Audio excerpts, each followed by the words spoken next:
Yeah, hello everyone. Am I audible to all? Yeah,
Hello, are you talking something?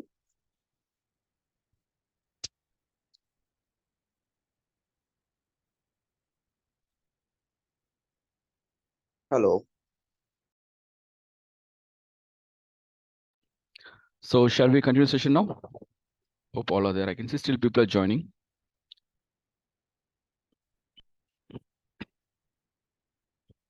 All right, let's begin.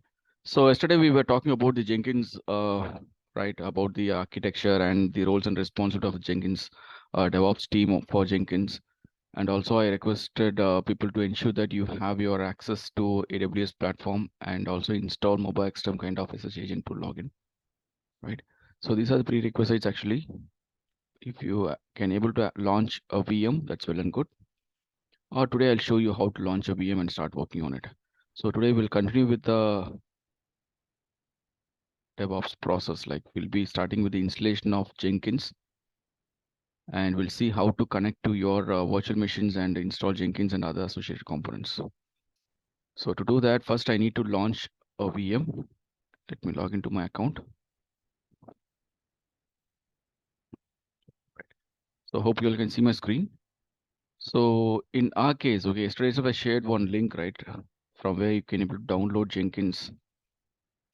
So before we actually install any DevOps tools, okay, it can be Jenkins or Ansible or whatever the tool you use, it is always recommended to go to its official page and understand their no resource definitions, the prerequisites, and the steps to involved. So if you look into this Jenkins, we can able to install Jenkins any of these platforms like Kubernetes, Docker container, Linux, Mac, or even Windows.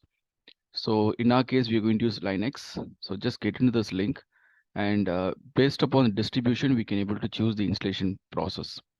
Like if you're talking about Linux, means there are various distributions are there, starting from your RHEL, CentOS, right, Debian, Ubuntu, Fedora. So purely depends upon the distribution only. The command line varies. So as I discussed already, Linux is one of the prerequisites for DevOps engineers. So if you're talking about Linux means we have various distributions. Distributions, you can be able to compare it like a edition, okay, various editions. And as you know, Linux is an open source tool, right? So we can quickly bring up a new distribution. And the basic difference here is if you're using Ubuntu or if you're using CentOS or RHEL, Red Hat Enterprise Linux, or Fedora. So the way you install the packages are nothing but the software component. Like if you're talking about Jenkins, means Jenkins is one package that we are going to install in this Linux machine. So if you want to work, if you want to install or manage any package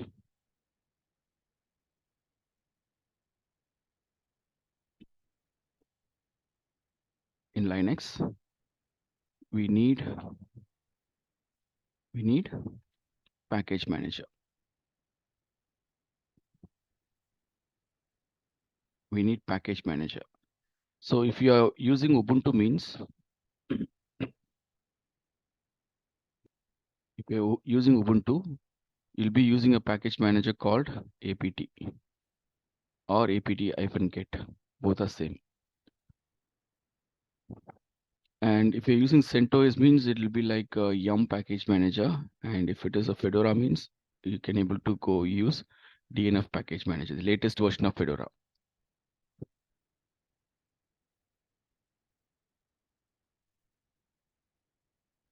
Latest version uses DNF package manager. Previous version of Fedora uses Yum package manager. So like that, there are a lot of package managers available. Depends upon distribution, you can choose it. So that is the only difference when it comes to installation. So if you look into this Jenkins installation process, it says like we have some prerequisites. And if you want to install Linux, and depends upon distribution, you can able to choose the installation package managers. So whatever the distribution it is, the prerequisites are the hardware requirement as well as software requirement. So hardware requirement, it can be like in a production level, it is recommended to have around 4 plus GB RAM and 2 CPUs. But here, software requirement is Java. So the only software requirement is Java actually that you need to manually install. And apart from that, you can able to use a web browser to access your application. And since it is a Ubuntu distribution, these are the steps involved. Like these are some prerequisites. The actual command is sudo apt-get install Jenkins. So this is a command that is going to actually install Jenkins in Linux machine. But before you install Jenkins, you have to install some prerequisites. Correct. Some IO keys and some repositories we have to download and keep it in our local machine. Based upon these, your Jenkins will get installed. All right. Hope you're getting a point, right? So this is just like a protocol. Okay. Tomorrow, whenever you install any tool, always you get into your official documentation, understand the installation procedures and the prerequisites, and you have to fulfill that. And do not follow any other third-party articles or any other blogs, or even don't simply copy paste this command in your notepad permanently. Because over the period of time, if there is any changes in the version, your current documentation will not be helpful. So always get into the official page and try to get the version which is recommended in this thing. So here this is Jenkins IO 2023, right? The latest version. That is how we should consider the releases. Am I clear?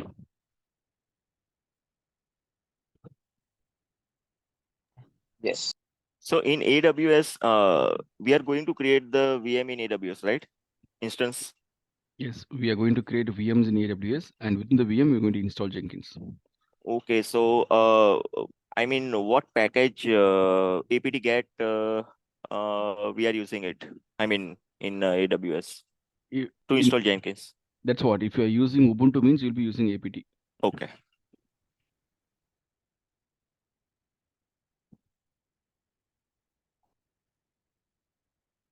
So here,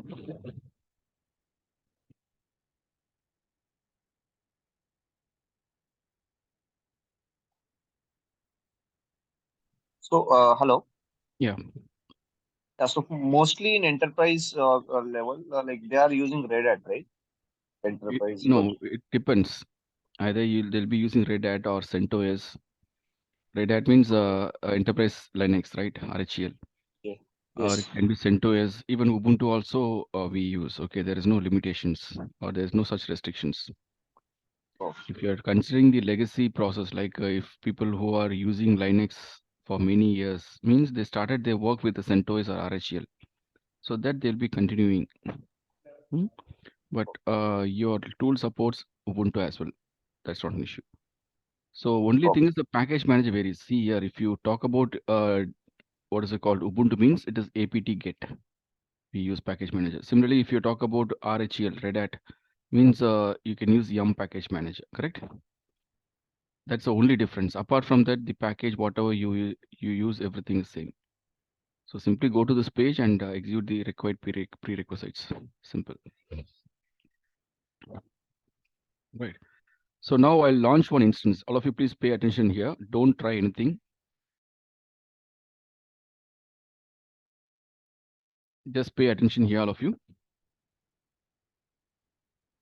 So let me get into this. I just logged into my AWS console. And if you want to launch any instance, please ensure that the region, whatever you choose, it is nearest to your location. So I choose Mumbai region, ensure that your region is pointing to Mumbai if you're the same region. So now click on launch button on top right corner from your EC dashboard. And you'll be getting your launch panel to launch your AWS instances. Okay. So here you can specify the name of the server. Like I can say like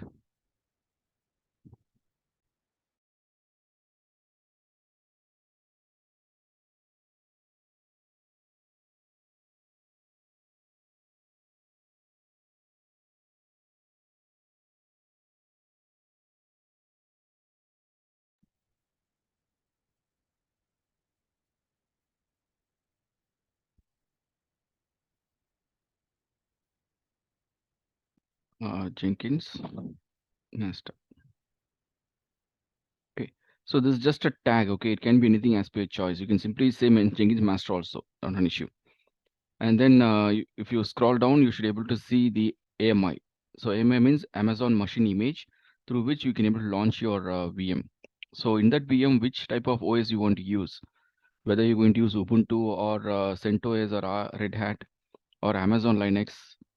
So depends upon the distribution you can able to maintain your VM. So that distribution can be chosen from this AMI. So just get into this page and we are going to use Ubuntu. Click on Ubuntu. And the latest version of Ubuntu is Ubuntu Server 22.04. Okay, so if you click on this, you can able to see the previous version 20.04, and this is also having a long-term support. And both the versions are eligible for free tier. Got it? So considering this stable version, I prefer the previous version of this image. So I'm going to use Ubuntu 20.04. That is a previous version. So I recommend you also use the same because usually whenever we talk about the server installation, right, or any application, whenever you download, we'll always recommend to go with current -1. So this is a current version 20.22.04, and I just prefer the previous version, which is considered a stable version. Clear? So we'll be using Ubuntu 20.04, and if you slightly scroll down, you can see there is the option to choose your instance type. So this instance type is going to talk about the hardware requirement, like how much volume CPU you need, and what is your memory RAM requirement. Everything will be configured here. So the T2 micro is the only instance type that is eligible for free tier. Apart from that, you have something called T2 small, T2 medium, like T2 large and all. So if you are talking about T2 medium means you'll be getting 2 CPU and 4 GB RAM. So in your real-time environment, you can able to prefer all these things. But for the sake of this training, we'll be working with T2 micro because only T2 micro is eligible for free tier. And then the key pair. So key pair is one of the essential component which is used to authenticate, like from your local machine. Like yesterday I asked you to install MobileXterm, right? So from your local machine or from your local terminal, if you want to connect to your VM means you need this authentication. So here we are going to perform the key-based authentication. So in order to generate the key, I mean, for the very first time, if you try to access your instance, you can create a key once. So here you can see there is an option to create a new key pair. Just enter the valid key here.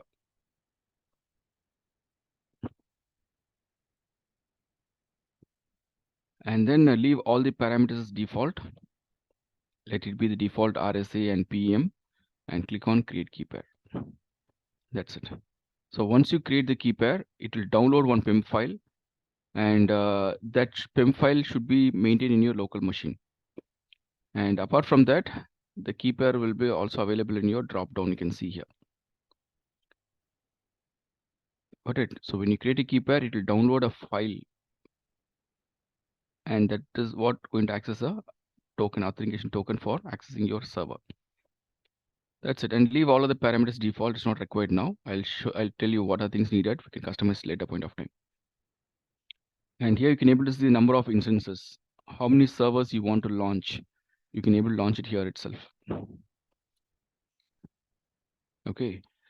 Like if you want to launch 2 server means you can give 2 here. If you want to launch 3 means you can use 3. So it depends upon the configuration. The same configuration applicable for all these 2 servers. So in my case, I'm going to launch 2 instances now. One is for Jenkins master, and another thing for slave machine. So I can mention like 2 here. And then you can see the notifications. Since we are using free tier account, in your first year, it includes 750 hours of T2 micro and per month. It means every month you can able to avail 750 hours if you can run your server. So just launch this. Any question before I launch? I mean, people who are accessing for the very first time, it might be something new to you people. So if you have any queries, let me know here. Any Sai, question? this 750 hours per month, you say, right? Or per year? Per month. Okay. 750 hours per month. Let's say if you create a VM means that VM can able to continuously run for 750 hours per month. A VM can run 750 hours per month. And if you create 10 VMs means it's not like each VM can run for 750 hours. Okay. So in the case, each VM can run 75 hours only. So per month, they will allow you to run your VM for 750 hours. It depends upon the virtual machines you create. You need to maintain the usage. So always it is recommended to stop the instance. Whenever this instance is not in use, just simply stop it. If it is keep on running, it will consume your free tier usage. So clear? So now that I'm going to launch 2 instances. Let me launch it here.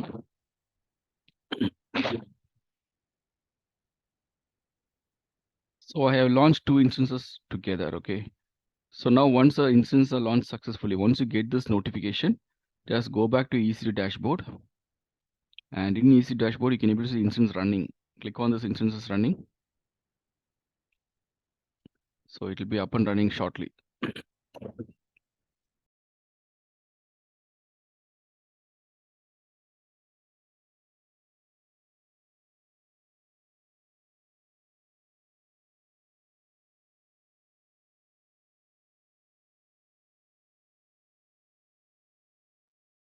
So we have launched 2 instances now. And if I just want to consider this as a master and this as a slave. So at any point of time, if you want to change the name of this instance, name means just a tag. Okay. The actual unique name is assigned here. This is what instance ID. This is unique.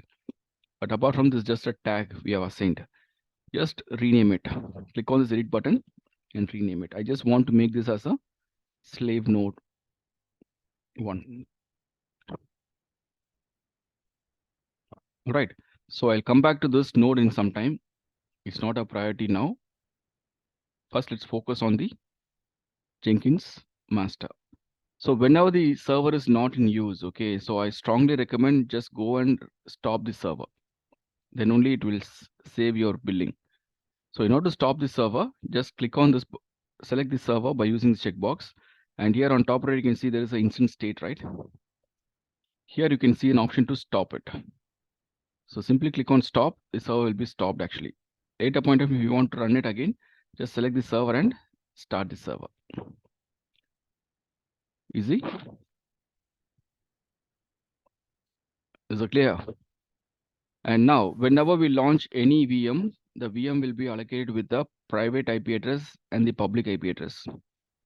So private IP is meant for the internal access. If you're accessing your servers within the network, like for example, from Jenkins master, if you want to connect to Jenkins slave machine, means within the network you're trying to establish communication.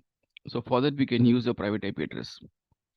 But apart from that, if you want to access your server from external network, like for example, from my local network, I want to connect to my VM, means I'll be using my public IP address. And this public IP address will change at every time. Whenever you restart your server, this public IP will change, but the private IP will never change. So always you should get into this console and get the latest public IP address assigned to your instance. Do not save your public IP anywhere. There is no use at this point of time.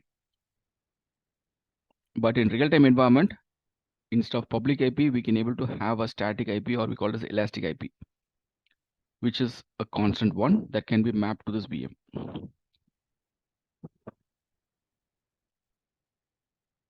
Right. Is that clear to all? So once we stop the instance and then start it again, here the public address would be changed. Yeah, that's what I mean. And I mean, in real-time scenario, you said it would be constant. So in what terms? So in that case, you need to configure elastic IP. Elastic IP is something paid version. Like if you see here at the left side, there is an option called elastic IPs. Oh, okay. So you can purchase and that will be configured to your VM. Okay.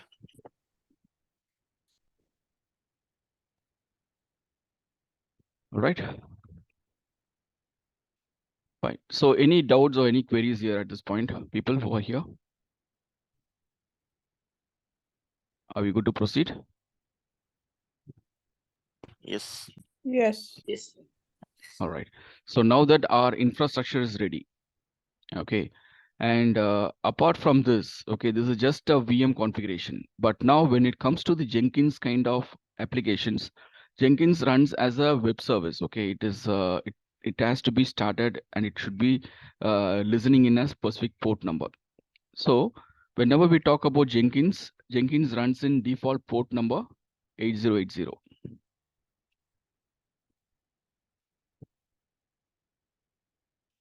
Run port 8080. So we have to add that port in the security group of this VM. So just select the instance where you are going to run Jenkins. And here you can see there is a security tab, right? Click on security tab. And this is the security group associated to your virtual machine, whatever we have created. So the security groups are used to define the incoming and outgoing traffic. Like for example, if you want to access this machine, or if you want to access any application that is running inside the machine, you need some port numbers, the inbound rules that will be defined in this security group. So just select the instance, go to security tab, and here you can able to see there is a security groups associated to this instance. Just click on this. And in this security group page, you can able to see there is a inbound rules, outbound rules. So by default, whenever we launch any instance, you should be able to see the SSH port enabled, that is 22. Only with the help of the SSH port, we can able to use our SSH agents like MobileXterm and access the server. Now, apart from this, we need one more port number for accessing a Jenkins. So for that, just get into this page, click on inbound rules, and here you can see there's an edit button. Click on edit inbound rules. And you can see there is only one port enabled here. Just click on add rule. And you can able to add the rules here like 8080. This is a port number I need along with the CIDA block. Got it. CIDA block just mention as zeros because it allows all zeros here. Okay, anytime, because we don't have any restrictions. Main thing is your 8080 port number. Just click on add rule, enter port 8080, and in CIDR range, just choose the very first option and save the rule. So that's what. So as an administrator, DevOps engineer, or if you're trying to administrate Jenkins, means these are some prerequisites. So now that we have a Linux machine ready, our requirement, our hardware requirement is completed. Once it is done, we have to take care of the software requirements. So software requirements, as I said, we need to have Java. Java should be installed in the machine. So for that, first you should log into the machine.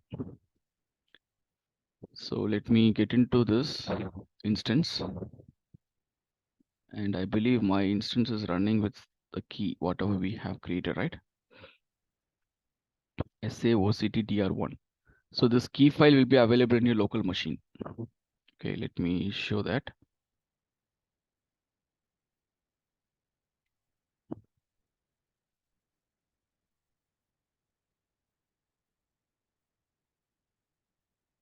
Okay. So all that I'm going to do here is I'm going to use mobile term.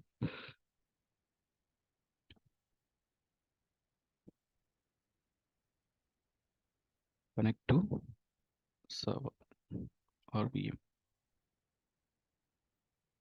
Hope all are using mobile term, right? Or any other using any other term exceptions like people who anyone having Mac or Windows. I mean Mac or Linux machines in your local. Mac. Okay, if you're using Mac in the sense, you can directly use your Mac terminal and access it. So there are various methods to connect to your VM. So very first thing is by using easy to instance connect.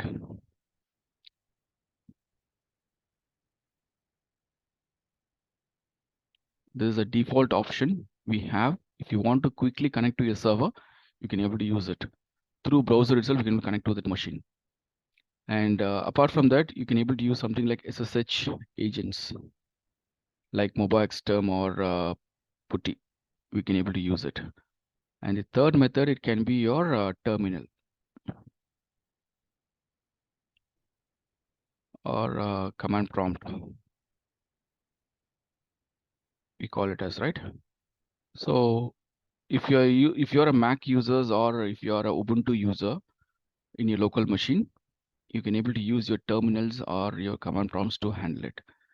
But Windows users having capability to use a mobile XTerm like SSH agent, which is very user friendly.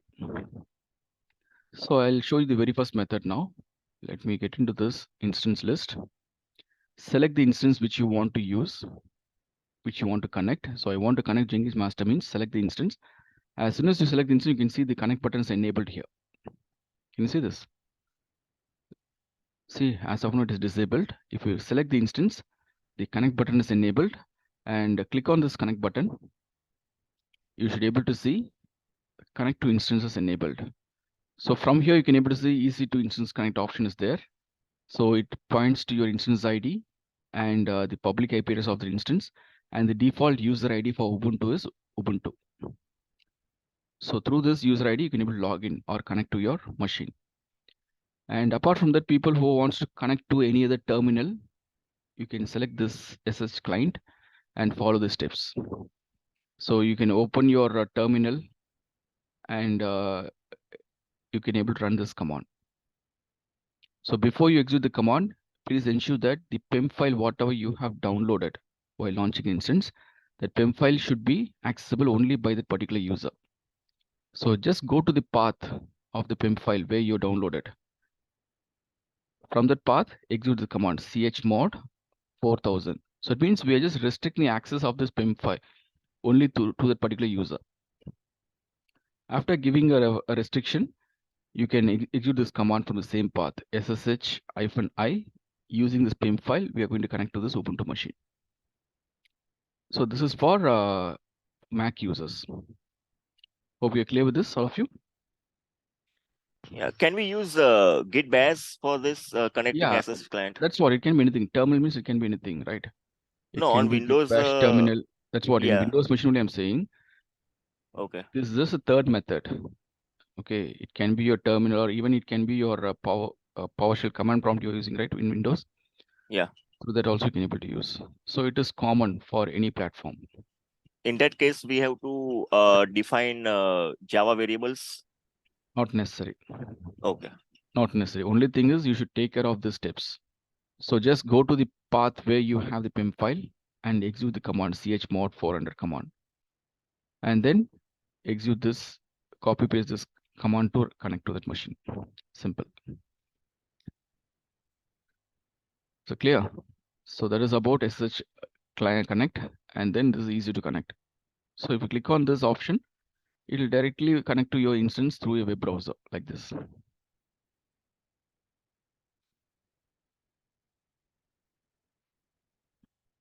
Easy. This is the first method. Second method is a mobile XTerm. Third method I already told you how to get in the terminal and connect to your instance. So now I'll show you how to work with mobile XTerm. So hope you have installed mobile XTerm on your machine. Anyone need to install? Yes, installed. All right. So not sure about others. Like I assume that you have installed mobile XTerm, and from your local machine, if you get into the mobile XTerm, it will take you to this console or the terminal. So this is how your home page. Sorry. If you open mobile XTerm for the very first time, you'll be getting this panel, and on top left you can see there is a session button. Can you see this? Click on the session button. It will take you to the session settings. It will take you to the session settings. And here we are going to connect to our remote server using this SSH. Click on this SSH button, and here you can see the remote host. Just go to your instance list.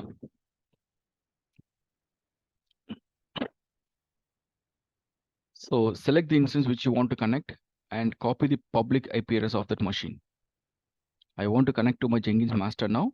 So copy the public IP address, and in mobile XTerm, use the public IP address in the remote host field. And then select the username. Click on this checkbox and then enter the username. The default username for Ubuntu is Ubuntu. Ubuntu is the default user ID through which you can log into your Ubuntu machines. And then click on the advanced SSH settings. And here you can see there is an option called use private key. Enable this option and click on this browse button.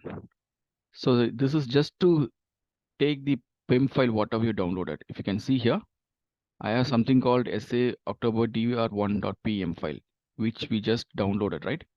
So you can just select this file. So in your case, by default, it will be available in downloads folder. Okay, but I just configure in such a way that whatever the keys I download, it will be available in this particular folder. Got it is routed to this one. So you can able to, because I don't want to keep all these things in my downloads folder. Okay, so I just updated the default path. So here you can see PIM file is available. Let me open this PIM file. It will be available here. So point is, go to SS settings and enter the public IP address of the machine. Specify the username as Ubuntu, and in advanced settings, just select use private key and browse through your PIM file and use it. When you click on this button, it should be able to connect to your VM. Any doubt? Here, can we change the port number before connecting? I mean, by default, it took 22, right? For Ubuntu machine. The default port for SSH is 22, right? Yes. That is a port through which you can connect. You can't change the port number. Okay.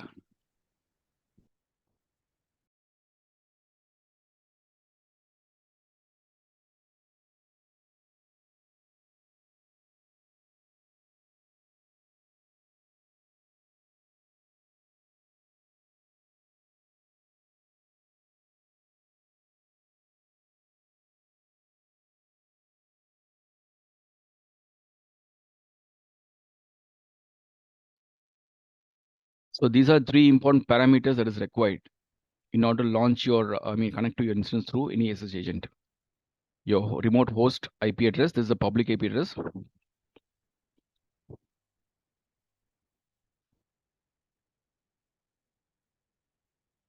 Okay, username and then PIM file. The username by default is Ubuntu. Type in small case. It is Ubuntu in small case, right? So if you have any doubt in this username or the IP address of the machine or the PIM file name means, you can get into this machine here. And if you simply click on connect button, it will take you to this page, right? So here you can able to see like what is the default user ID and the public IP address. And if you click on the SSH connect, you can able to see the PIM file what is associated to this. This is one of the methods to identify these parameters. Or from your instance details itself, you can able to get it. Like if you browse through this, you can able to see the type of machine which you're using along with the keys. Like if you noticed here, we are using Ubuntu machine, and this is a key pair, whatever is associated to this machine. Right. That's it. So now that we have connected to our machine, so let me clear the screen, clear command to clear the screen. And whenever we run any command or any package manager related commands in Linux, it should be executed as a root user. The normal user, general user Ubuntu is not having any admin level access, especially while working in any package managers. Like for example, I want to update some packages. So if I simply say apt update -y, see, it says permission denied. Because this package manager, whatever you're going to execute, it should be executed as a root user. So in order to elevate the access to root level, we use a command called sudo -i. So as the administrator, if you want to work on your Linux machine, you can simply execute the command sudo -i. Then after, what are the commands you're going to use, it'll get executed as a root user. All right, that is the objective. So once you log into that machine,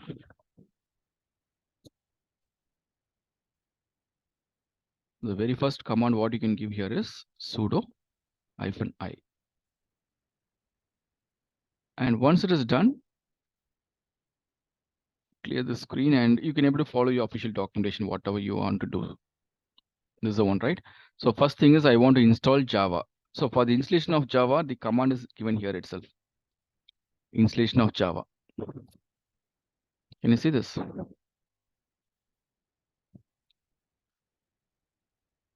The same page where I have a Linux. If I click on this Linux, I can able to see this page. And if you slightly scroll down, you can able to see installation of Java. And these are the instructions we have to install Java. So first thing is we have to update the system packages, and then we have to install OpenJDK. The latest version, they use something like font config OpenJDK. I don't think it is recommended. You can use just OpenJDK 11 for that matter. Got it? And then you can check the version of this JDK, which should be 17. So instead of JDK 17, OpenJDK 7 is latest version. Okay, if you want, you can use it. Otherwise, you can give OpenJDK 11 also. I'll just customize this command for you.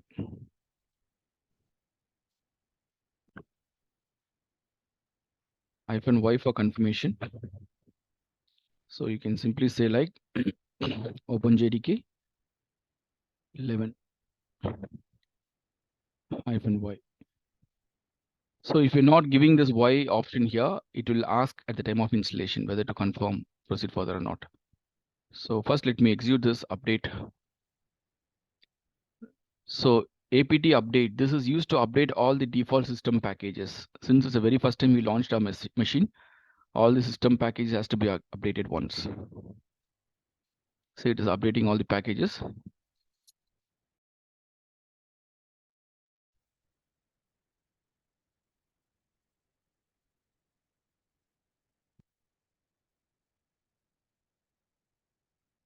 And once the packages are ready, the next command is you can able to use your Java installation, OpenJDK 11. Let me try this command. So sudo apt install OpenJDK 11 gr11. So it is available. The package is available there. You can follow the same.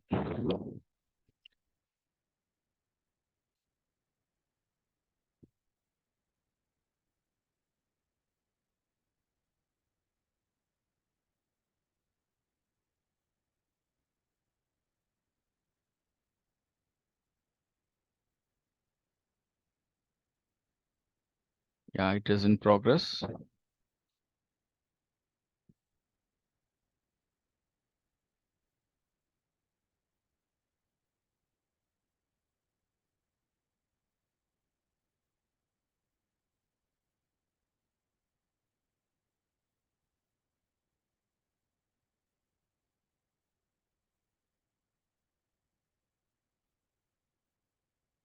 Yeah, it is in progress.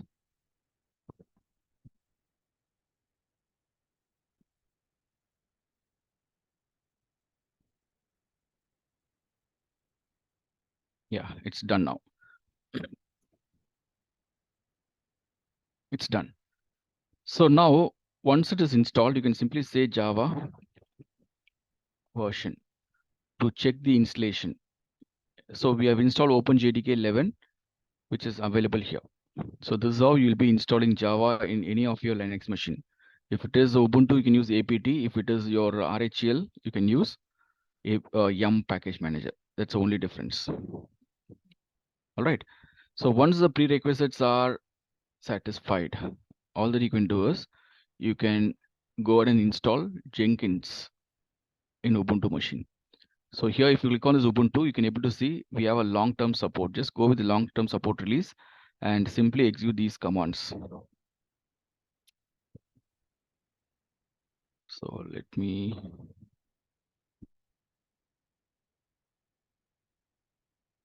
And this is to install. I'll be updating this document in your record. Okay. So now that you can see, there are 3 commands associated here. One is the curl command that is used to download the Jenkins IO keys. And this will get downloaded to your local machine under this directory. And similarly, the next command, it is used to download the Jenkins repository into your local machine. So with these 2 prerequisites, you can able to install Jenkins -y. All right. So first, let me execute this curl command. This is just to download the IO keys. And once it is downloaded, just execute the second command to download the Jenkins repositories.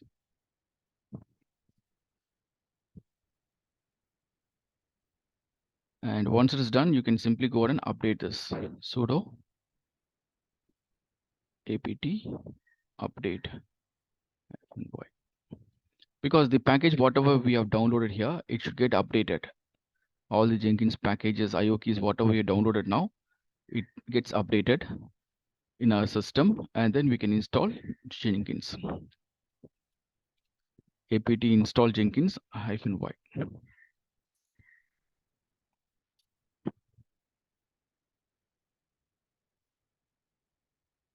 Any question?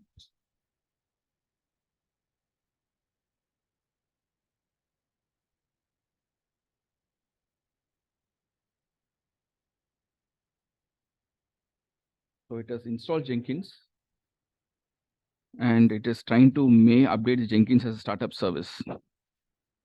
The create the system link symbolic link means it is trying to make this Jenkins a startup service.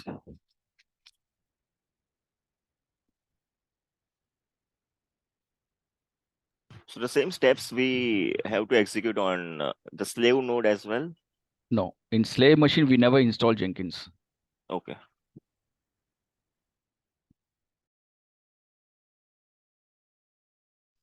For the Mac users, we can follow the same step on the terminal for those things. For Mac users, first connect to your VM. Okay. And once you connect to the VM, you'll be on your virtual machine only in your Ubuntu machine. So you can follow all the steps because all these things are getting executed in your VM, actually, not in your Mac or in local machine. Okay, fine. Yeah. First, we need to initiate the connection. Yeah, once it is connected, then after you have a control of that. Okay. So now that you can see my Jenkins is installed. Okay. So in order to check if Jenkins is installed properly, you can simply say Jenkins version. You can able to see this version 20.2.414.2 version has been installed. And if you want to know the status of Jenkins system, CTL status Jenkins. So I just want to know whether my Jenkins service is up and running or not. We have a service, Jenkins service. It is up and running. All right. So once it is up and running, you can able to access it through your browser. But as I said already, Jenkins runs in port 8080. There's a default port for Jenkins. 8080. That is the reason I have updated the security group there. And now what you need to do here is, first we need to understand where the Jenkins is actually installed, because as an administrator, you should know the installation path of Jenkins and all its associated components. So by default, Jenkins runs in this path. This is the default path for Jenkins. So if you say cd to that path and say ls, you can able to see all the components of Jenkins, whatever we have here. Like we have config.xml file, there is a default properties of the Jenkins, and we have something called plugins folder, which is used to maintain the plugins, and node is to maintain all the slave node details, and the job folder maintains all the job related details there. What are jobs you create, all these things will be defined here. And then secrets, user, everything. So it means what are the objects we create in Jenkins, everything is getting stored in this particular path. And let me get into this plugins folder now. See to the plugin folder, and if I say ls, I find nothing. As of now, there is no plugins installed in this Jenkins server. So when you install Jenkins, it just installed a base version. Got it? After installation of Jenkins, we have to do some post installation activities. By the time only these plugins will get installed.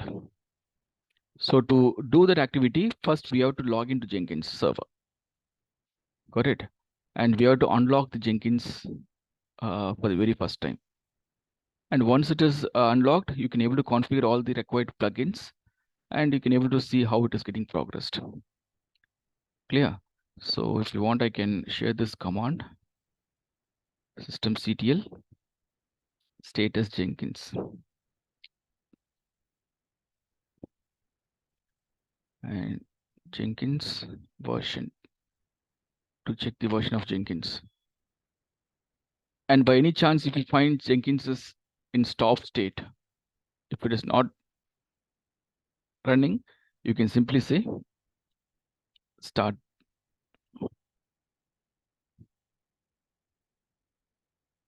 Like this. Or if you want to explicitly stop it, you can use stop command here. So these are some commands. Or if you want restart, you can able to use restart.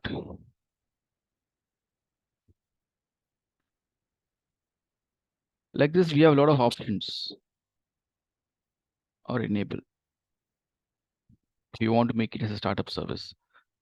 Why I'm giving you all these commands means I just want to make it as a generic one. Don't just stick to your Ubuntu machine. In Ubuntu machine, automatically Jenkins will get installed. It gets started. But if you are using RHEL CentOS, it just install Jenkins, and we have to explicitly start it. And we have to explicitly enable it. Enable means making as a startup service.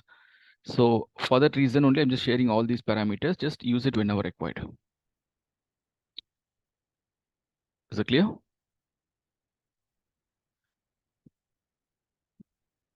Right.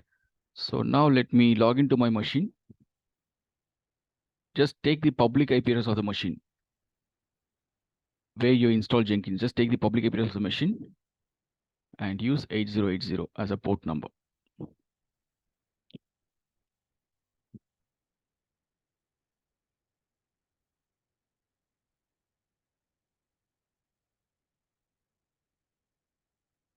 Okay, so general syntax is like this.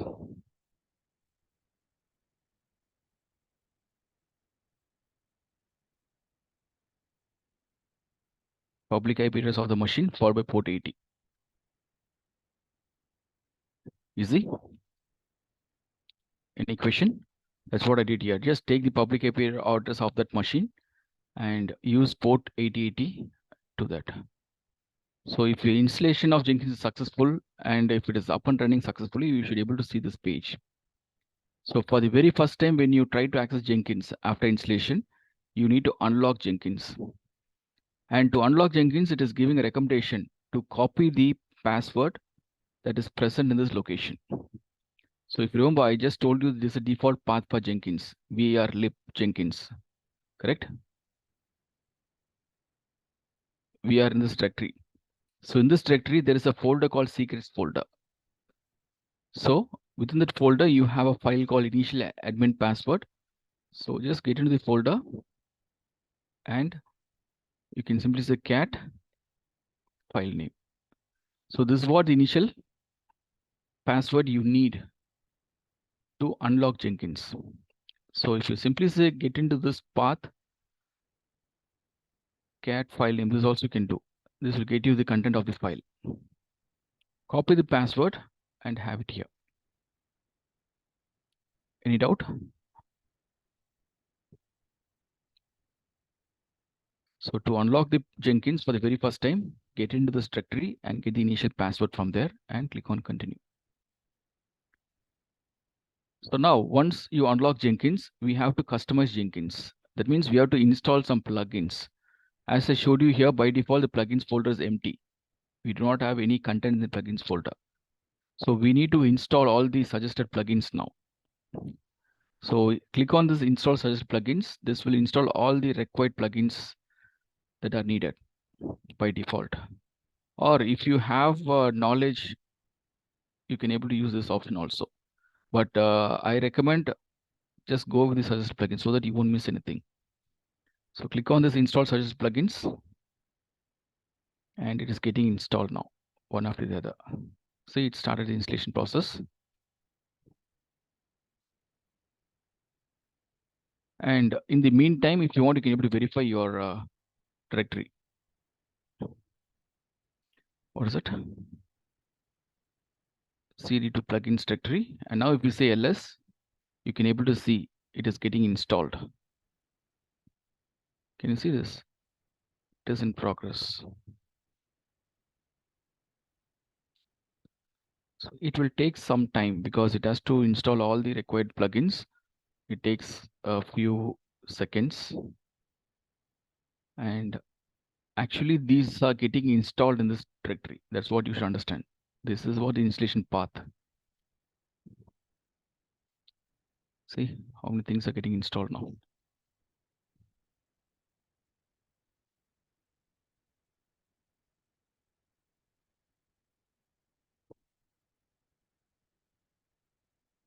So while it is in progress, if you have any queries, let me know.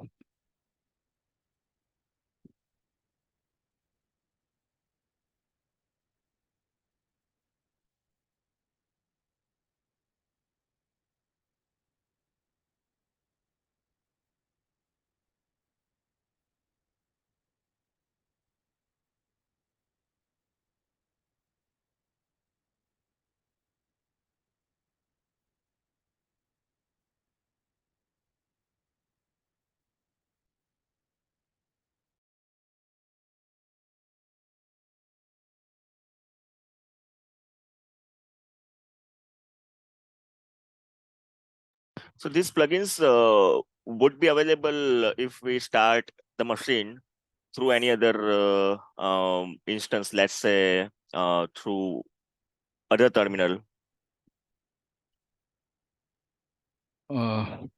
Be clear what you're asking. Okay, let's say we have started this VM through MOBA XTOM, right? Now, after closing this, we want to start it, I mean, through any other terminal. So can we have those plugins available on that machine, or we have to install again? See, till you terminate a server, what are things Okay. you maintain the server, it will be available. Okay. So if you can see here, this server is up and running now. And here you have an option to stop the server or restart or reboot. So this is just to temporarily stop and start the instance. So what are the things you install in server, it will be available at any point of time. But Okay. once you terminate the instance, there is a permanent deletion. You won't get it back. You have to launch a new instance and then only you can able to install it. So don't go and terminate the instance. If it is not in use, you can simply go and stop it for now.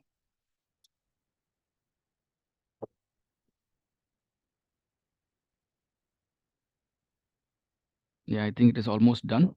Yeah.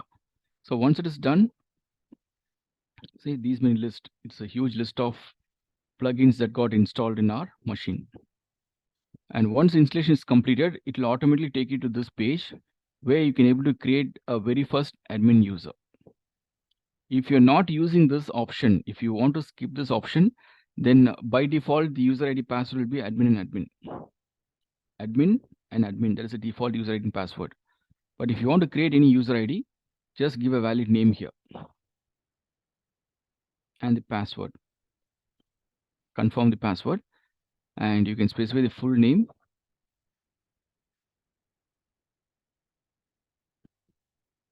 And you can able to specify the email ID. Something like this. So this is how we create the very first user ID to your Jenkins master. With a valid username, password. Please do remember the password. It's a very essential thing. Because as the administrator, you need this password to log in. And the email ID. Clear? So this should be a very first activity in order to access the machine. And click on save and continue. Once you save the changes, it will ask for the instance configuration, where you need to specify the Jenkins URL. In our case, we are just going to use a public IP address, which might change at every restart. So even if you configure this, there is no point. There's no use. It is going to pick up the latest IP only. So you can simply say, no, not now. That's it. Now the Jenkins is ready. It's up and running.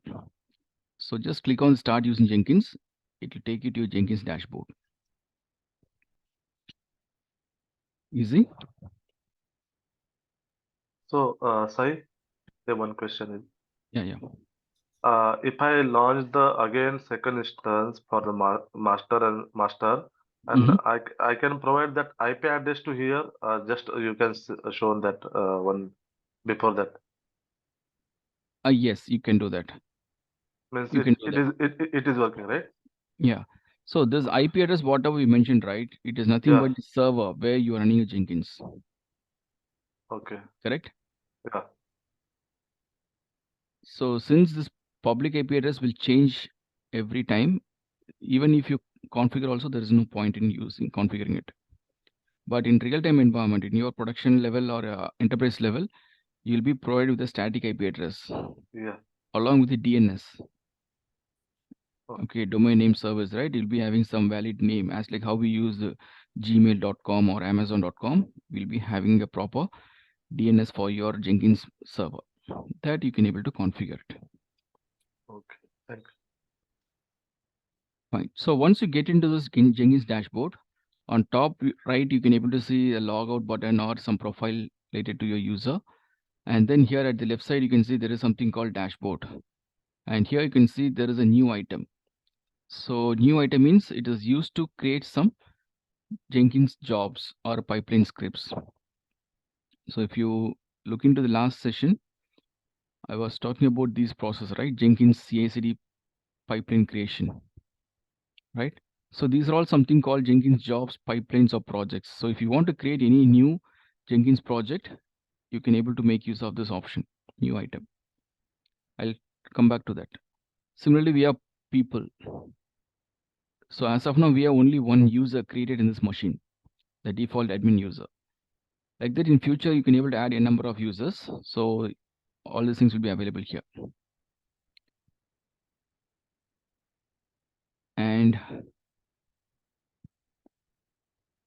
apart from that, we have something called build history. Whenever you perform any build, if you execute any jobs, the status of a job will be available here, a complete history of a job. And then we have something called a build queue and then a build executor status. So the build executor status means every machine, every Jenkins machine, it can be Jenkins master or Jenkins slave machines, will be having some agent through which your jobs are getting executed. So by default, it will be having two executors. So what does it mean for executor means? It is going to decide how many jobs can be executed in parallel. I get your point? So if I want to build two jobs means the two jobs can be executed in parallel. Assume that I have mentioned build executor as 2. That means only 2 executors are available. But I triggered 5 jobs at the same time. What will happen? We have only 2 jobs can be executed in parallel, but I have triggered 5 jobs at the same time. So in the case, what will happen means first 2 jobs will be executed and the remaining jobs will be waiting in the build queue. And once the first 2 jobs completed, the next 2 jobs will be entering into the execution status. Like that, the jobs will be pending or waiting in the build queue for executors. That is how the scheduling happens. That is how your Jenkins will schedule a job for execution. If you want, you can able to increase the build execute also. It's possible. I'll show you how to do that.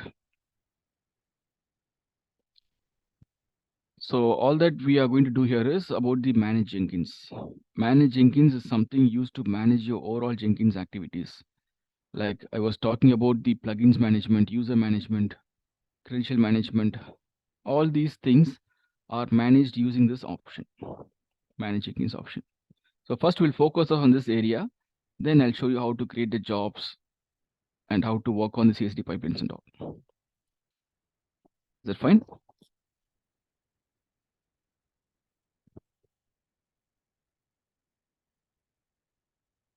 All right, so let's get into the Jenkins manage Jenkins option.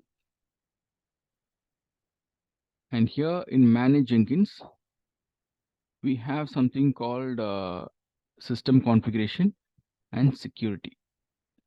And we have something called system information troubleshooting and all. But as an administrator, you should be strong in these 2 areas, system configuration, security.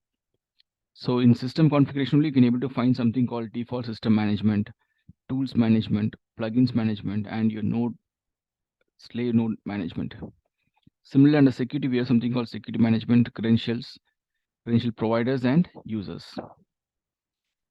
So first we'll get into the system management. So we have something called Jenkins system management. So what we're going to do here means we are going to define some default properties to manage your system. Let's say, for example, if you get into the system configuration,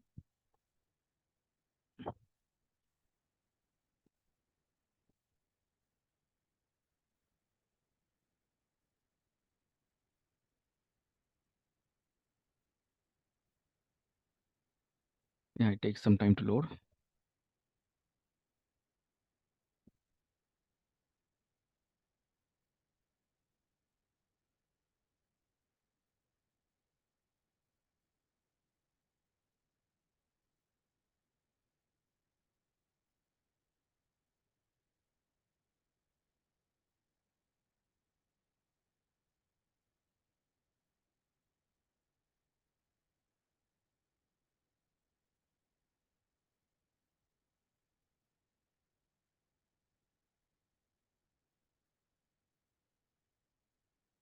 Yeah, it is taking, yeah, now it's done.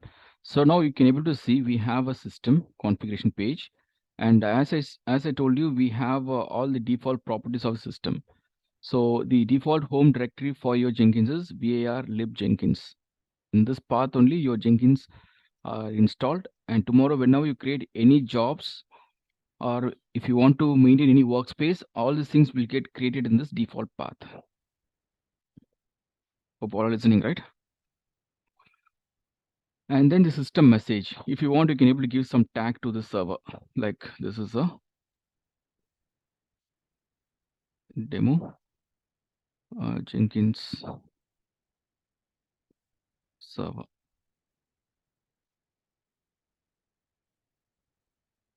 And the number of executors. I told you we can able to change the number of executors. If you see here, we have 2 executors available at this point of time. That is because in system configuration, we have 2. If you just make it as 5 and click on apply or save, it gets updated. See here. So like this, you can able to decide how many executors can be enabled and to allow parallel development or parallel build. All right. And then we have something called Jenkins location, where it is the URL, and it depends upon the plugins, whatever it got installed, it is having all the default properties of those plugins. All right. So we'll again come back to this page. Like tomorrow, while working with our target remote servers, or while working for the email notification, we'll revisit this page and I'll show you how to configure it. So that is about your system configuration. where to define all the default system properties. Similarly, we have something called plugins management. If you click on the plugins management, it will take you to the plugins management page. And here you can able to see there are some options like available plugins, install plugins, advanced, or updates. So currently this process in updates tab, and there is nothing to update as of now because we just launched everything new. We have installed all the latest plugins, right? So there is no updates available at this point of time. And similarly, if you want to see the list of installed plugins, you can click on this option, installed plugins. And you can able to see the list of all the plugins that we already installed in our machine. So whatever things I was showing you here through this command line utility, like and git and all. So this is what you can able to see in your browser. So this list is getting generated from this path. So this is the GUI based plugin view. And from here you can able to customize it. Like if you think you don't want to have this plugin, means you can simply uninstall it. Can you see this option here?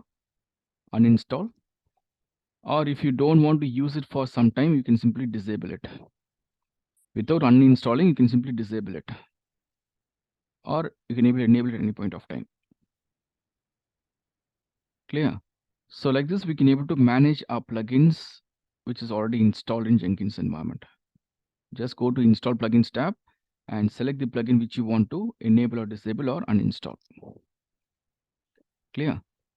Now, apart from this, if you want to install any other plugin in the future, what you can do means you can go to this available plugins tab. So in this available plugins tab, you should be able to see the list of plugins that are available for installation.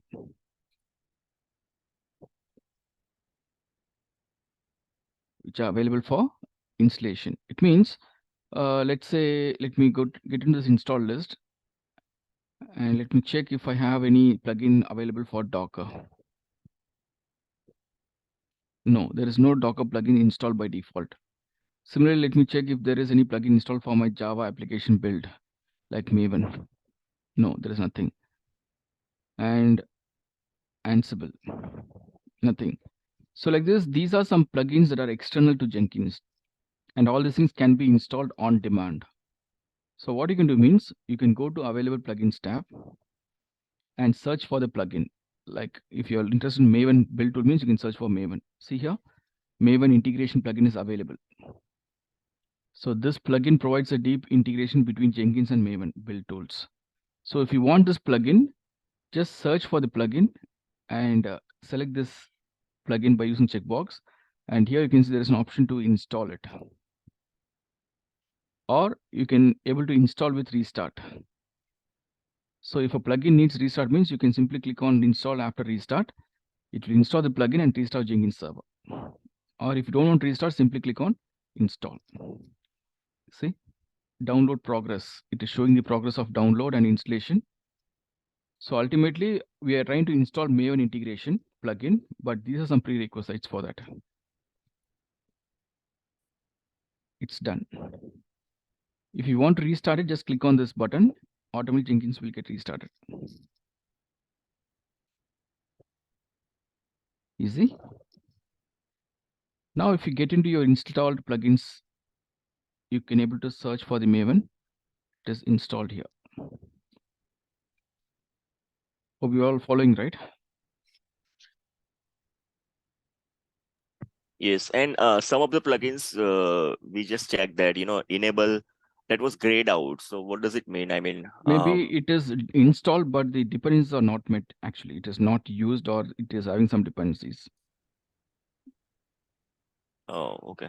So you can able to get into the plugin, and on demand you can able to install the required dependencies, and it will be enabled. So now the point is, from the available plugins, you can able to do those activities. You can able to search for a plugin and install it. But point, if you see here, let me try one more time for Docker. I can see Docker plugin is available in my available plugins tab. So when I select this plugin and if I click on install, it will always go and install the latest version of the plugin. Like whatever you have, right? latest version of Docker plugin is 1.5 version. So this will try to install the latest version.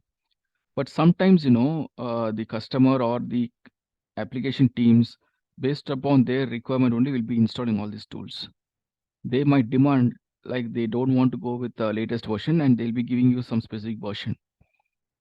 So how to install a specific version of a plugin means just select the plugin. Search for a plugin, and once you get the list, instead of selecting and installing it here, just click on the plugin name itself, like right click and opening into new tab. So now it will take me to the official documentation of the plugin, like under plugins.jenkins.io Docker plugin is available here. So this is what the official documentation. Like this, for all the plugins, you can able to find the official documentation. If you click on the plugin name. All right, what is the plugin is all about, and what are its capabilities, how to use it, everything. Jenkins, I should tell you, Jenkins is a very good in documentation. It is like a self-documented tool, we can say. Even if you're completely new to Jenkins also, the documentations, whatever they provided, it will be very much easy for anyone to quickly understand and work in Jenkins. So now that I just get into the Docker plugin documentation, and here you can see there is a releases. So the latest release is 1.5. And in the release notes, you can able to see what are the capabilities they have, what are the fixes they made, and what are the advanced enhancement they made. Everything is available here. If you want to go with the previous version, just simply scroll down. You can able to see the previous versions of the plugins. Like 1.4 was released 4 months ago, and 1.3.9. Like that, we have some previous versions. So which version is expected from your dev team or your as per your requirement, you can get into the version. Let's say I want to install the previous version here, 1.4. Just right click on that link and copy the link address. I repeat, go to the version, right click on the link and copy the link address. And then get into your plugin management here. Okay. And here in plugin management, you can see there is an advanced settings, right? Click on advanced settings. And in advanced settings, there is an option called deploy plugin. And here you can see the URL. Just paste the URL, whatever you copied. Under deploy plugins, just paste the URL, whatever you copied, and click on deploy. So now it is trying to install Docker 1.4 version. Docker plugin 1.4 version.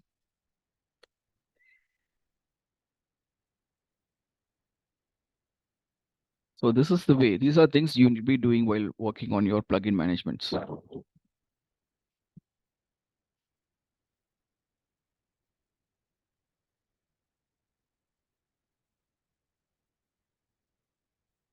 Yeah, it's done. So now if you go back to your plugins and if you select the installed plugins list and search for Docker, you should be able to see Docker 1.4 is installed. And all the associated components are installed here, like Docker, API plugin, and common plugins. And now, if you go to this updates tab, you can able to see it is showing one update for Docker. Can you see this? So this is how the current installed version is 1.4, and it is giving a recommendation that we have 1.5 is in the list. So this is how, because today we just install Jenkins and plugins. Down the line, after 6 months or 1 year, definitely you have to review all these things. And you should go for a upgrade. It is always recommended to review it once in 6 months at least, and wherever required, you should go and upgrade it.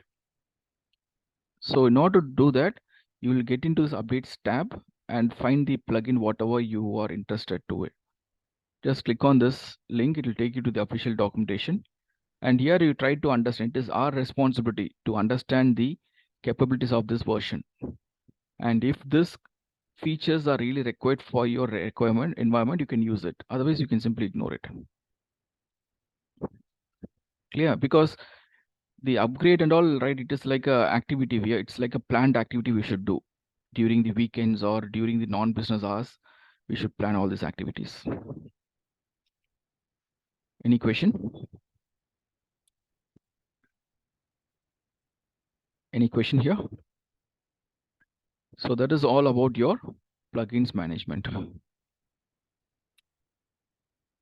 Am I clear? Yes. Yes, sir. All right. So now let's get into the user management. Like under management, Jenkins management, we have something called security, and you can see there's some user management. So there's no tools and all. We'll see while we work on that particular topic. Okay. I'll talk about it while we progress. So here you can consider the user management here. So users means the list of users who can able to access our Jenkins. So under security tab, we have user management. And as of now, you can see there is only one user available. That is the administrator. And apart from this, let's say in your real-time environment, if your development team wants to access Jenkins, and as I said, developers are considered as a consumer, right? They can have only limited access. So if you want to add such users, if you want to give them access, you can create a user there. And whenever we create any user, it will get stored in the Jenkins own user database. Got it? Jenkins own user database is available in the system. So where it is present means if you go to a Jenkins server and you can able to see the users directory. Can you see this? So cd to the user directories and ls.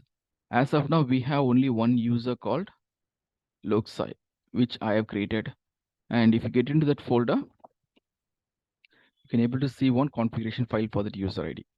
So this is what we call it as a Jenkins own database for maintaining your user details. So now let's create a new user. Let me give a username as user1, password, confirm the password, and then the full name, and then the email ID. Like this. Create the user. So now the new user has been created. And if you verify the list here, see, user 1. For that particular user, there is a separate profile has been created. Like that, whenever we create any user, that user profile will be maintained in this Jenkins own user database. Easy. Like this, we can able to create any number of users.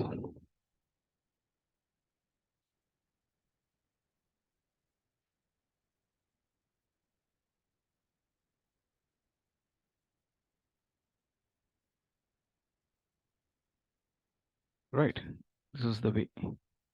So this is about authentication. We are trying to give, or we are trying to authenticate the users with a valid username and password.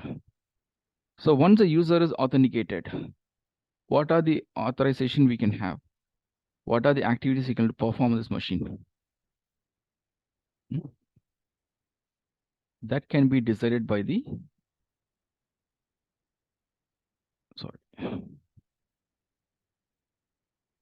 security tab.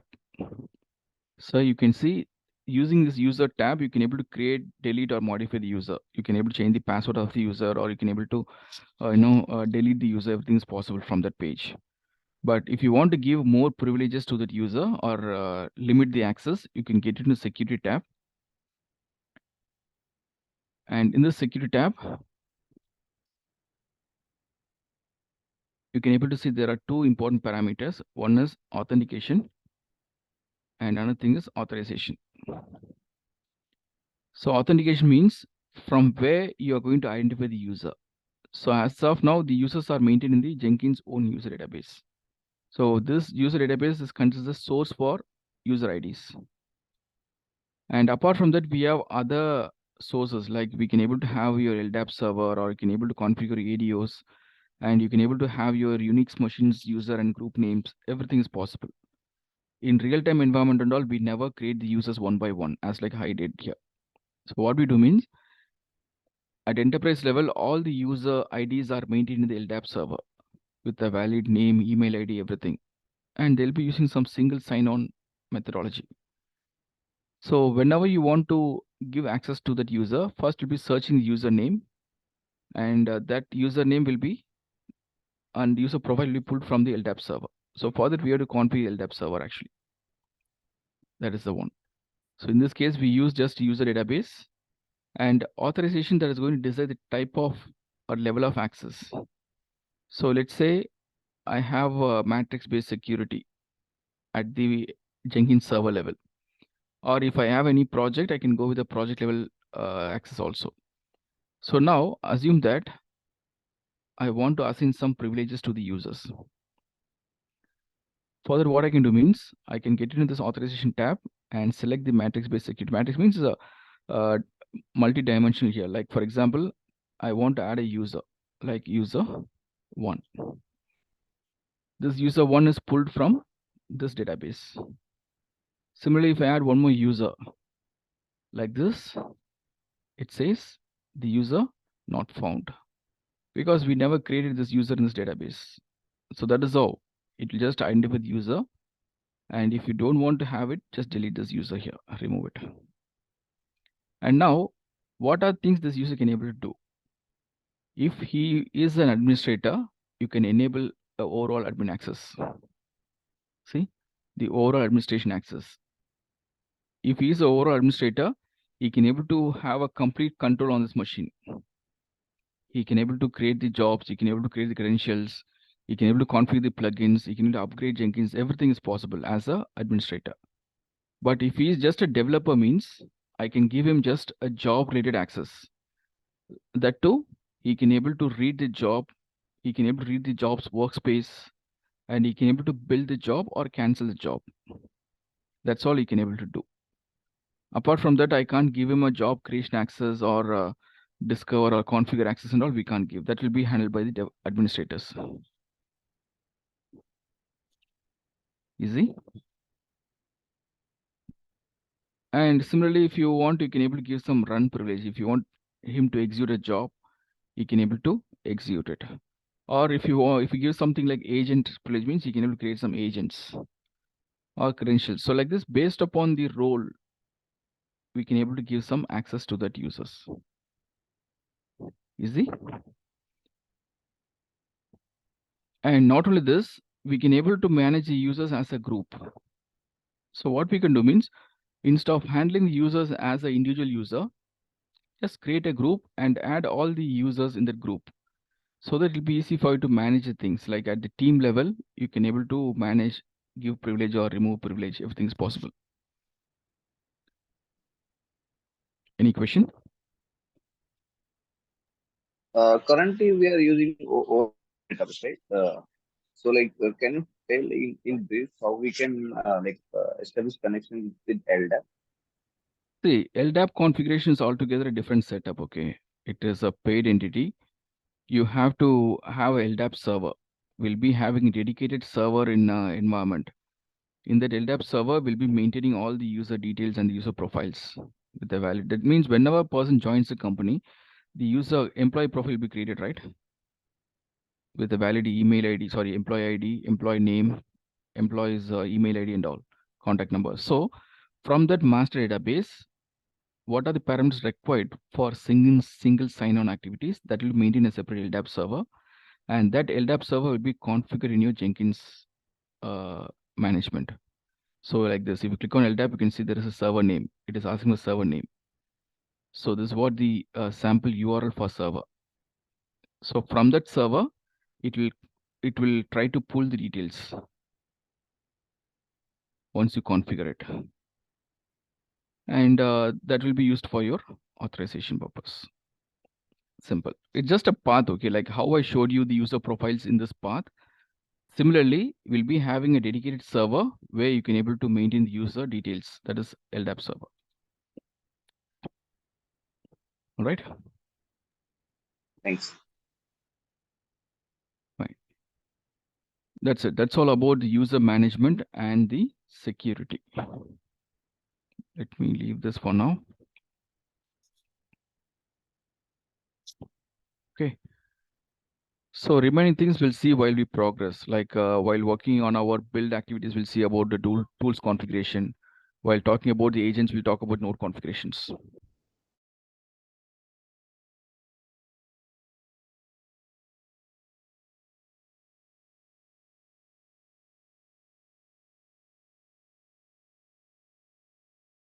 So shall we continue with the next topic? Or you want to have a quick break?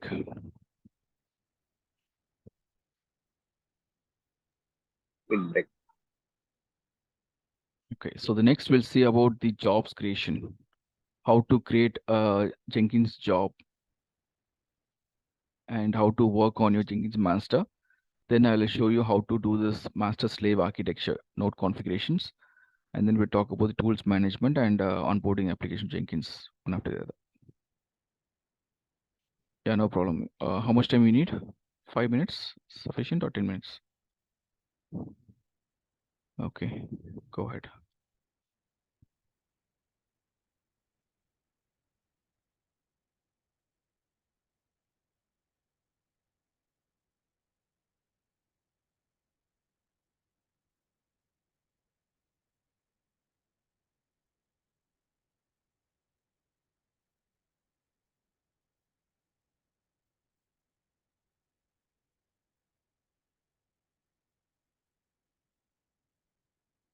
Yeah, you can avail this break. Okay, have a quick break and come back. We'll continue.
All right, so shall we start?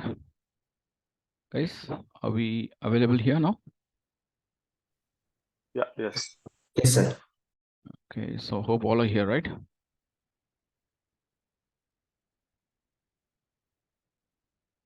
Can you please quickly confirm in chat? I Yes. don't want to miss anyone here. Like, okay.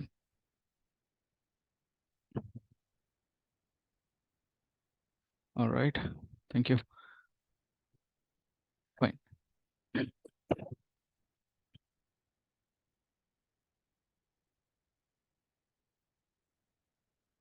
All right. Thanks.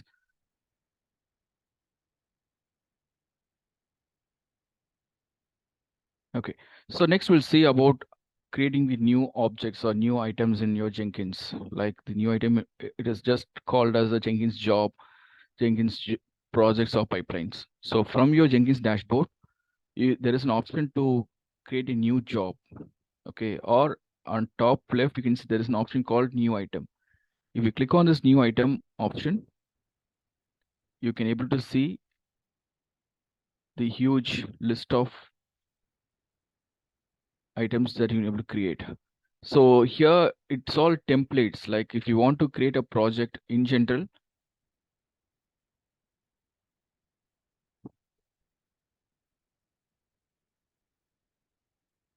Jenkins projects.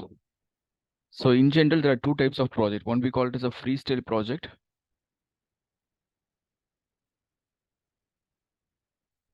And another thing is what do you call that? Pipeline project. Freestyle projects or pipeline projects. So freestyle project means it's a project that is configured manually. What are the parameters? What are the configurations you want to do? Everything will be a manual configuration. Okay, let's say if you want to print a message or if you want to print a job, all these configurations will be done manually. So usually we never recommend this freestyle project in real-time environment for onboarding any applications. But if you want to do some testing or validation internally, let's say you want to validate a new plugin, you want to validate the capability of a plugin, so you can able to quickly configure and test it. It is just for our internal testing purpose.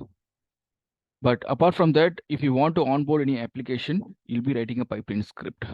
So the pipeline projects or jobs, these are scripted, written using Groovy.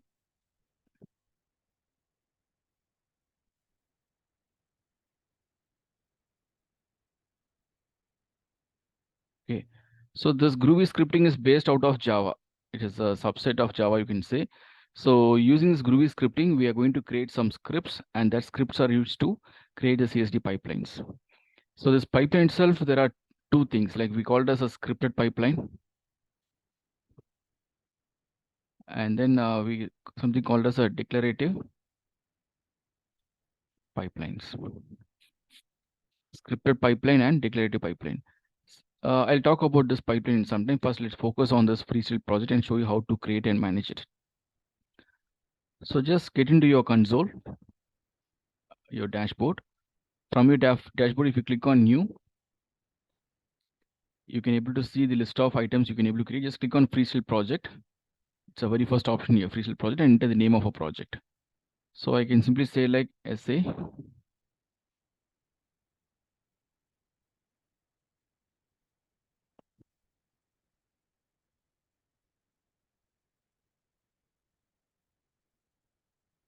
Like this, just a name.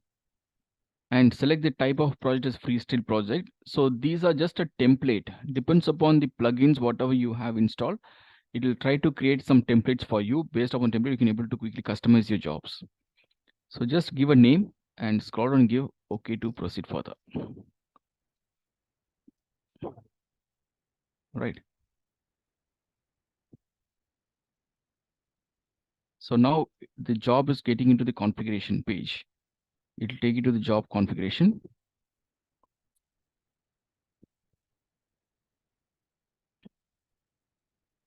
And in this job configuration,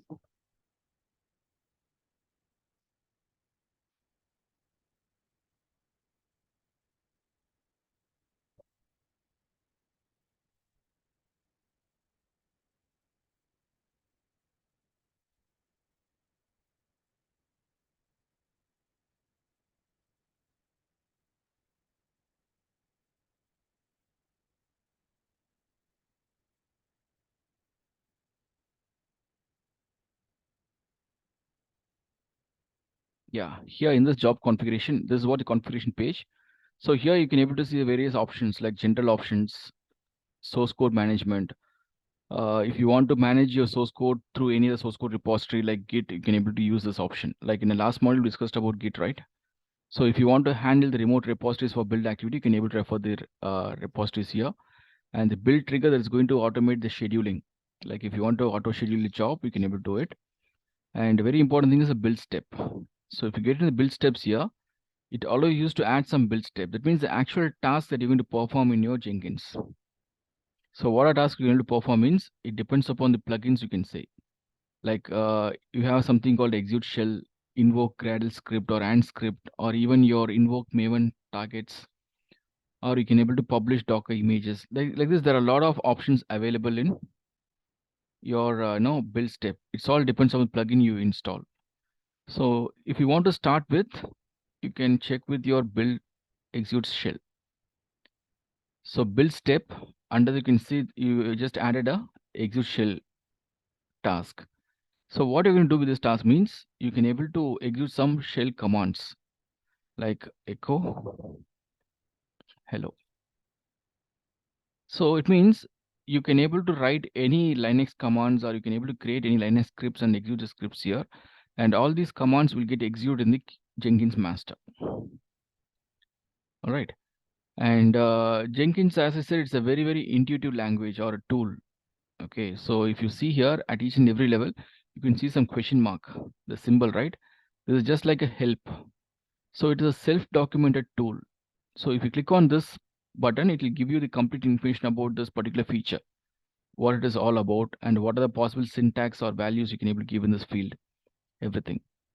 So like this, wherever you find any doubt or question, you can click on this question help symbol and you can able to get the details about it. No need to search for any external resource. Got it? It's a very much a self-documented tool.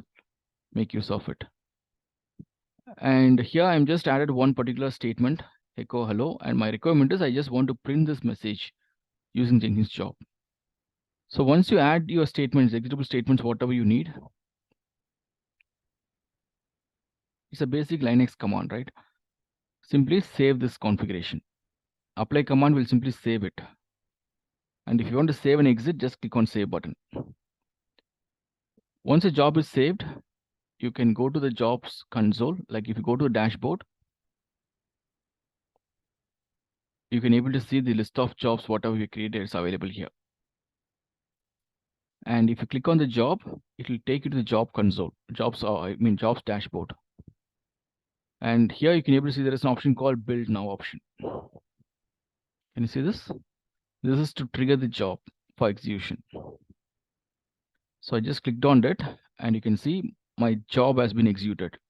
And this is the very first job we executed. The build number is 1. And the tick mark says that the job is successfully completed.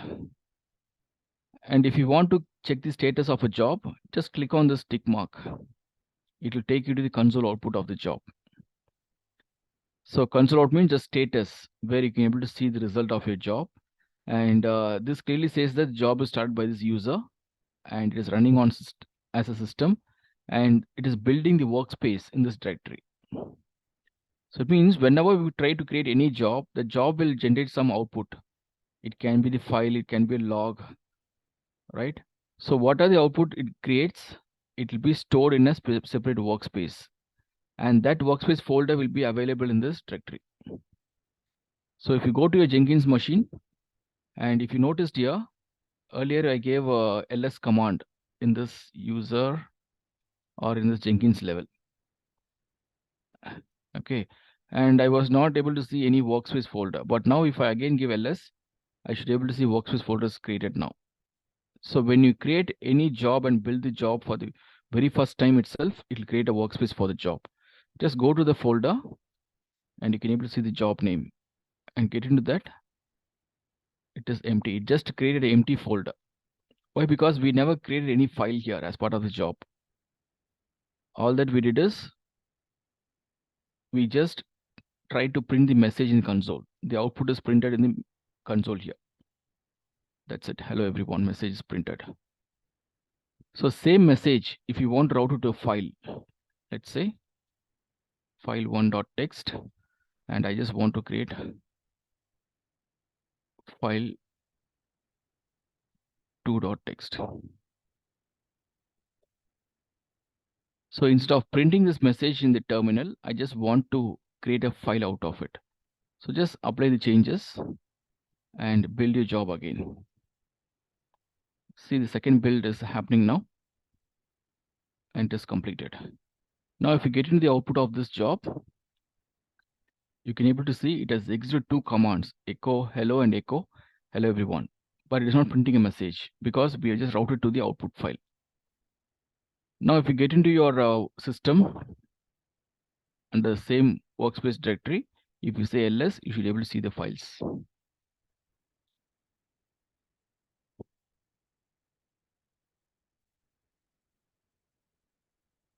Right. So this is the way we create the files using Jenkins. It's something like you can assume, okay, like consider I have a build job.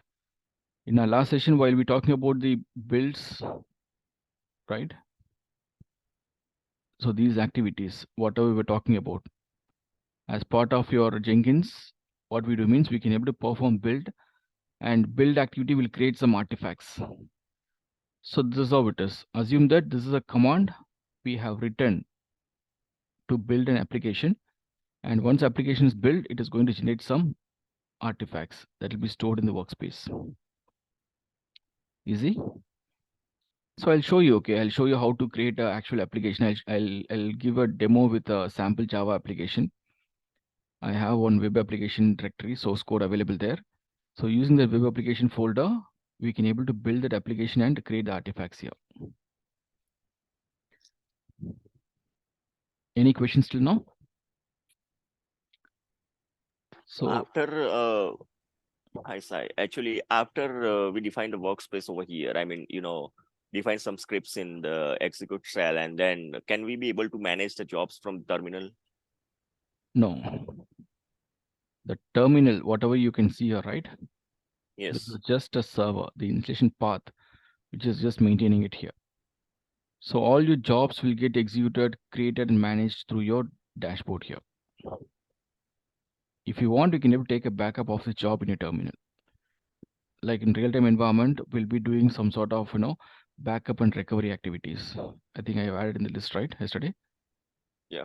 So let's say I just want to take a backup of my Jenkins server. So where all these jobs are created, I had to take a backup from there. So if you go to my Jenkins system here, this workspace is a folder that contains the outcome of the job. What are the output generated by the job? Only the outputs will be maintained in this workspace. But apart from that, the job configuration, whatever we did, it is available in the jobs folder. If you see here, cd jobs, you can see there is a folder called SA, and this is having the configuration, config.xml. What are the configurations you did through this GUI? It's all updated in the form of XML file. Similarly, if you go to the builds, you can able to see we performed 2 builds as of now in this job. So if you go to the build number 1, you can able to see the build result, the logs, the changed log XML and build XML. So this is what you are seeing here actually.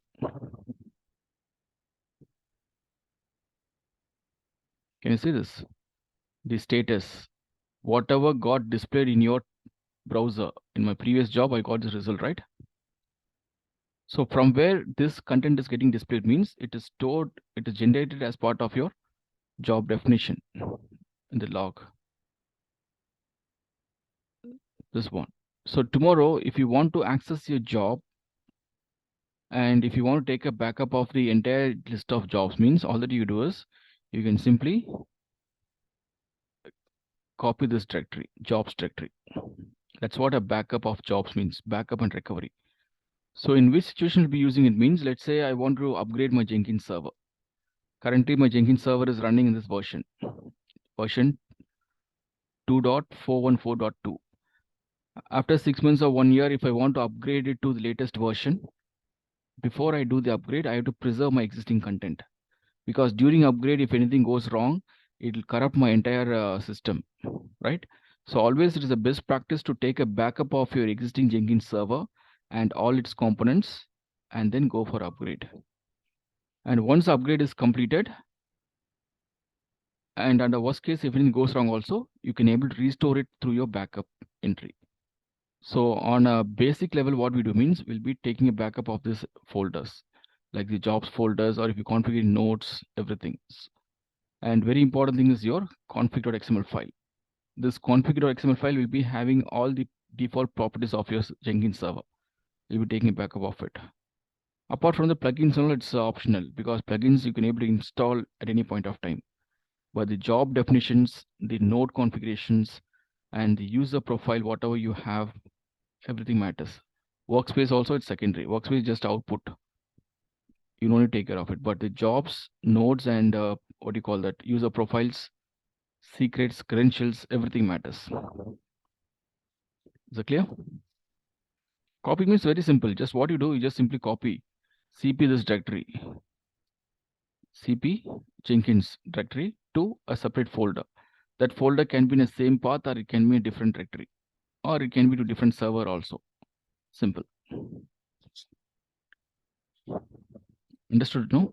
Because you people are, no, being an administrator, you should understand all those things. If you're a development, if you're from development background means my way of handling will be completely different. We no need to talk about all these things for developers. But as an administrator, you should know what is exactly happening in Jenkins. From where you're trying to fetch all those things.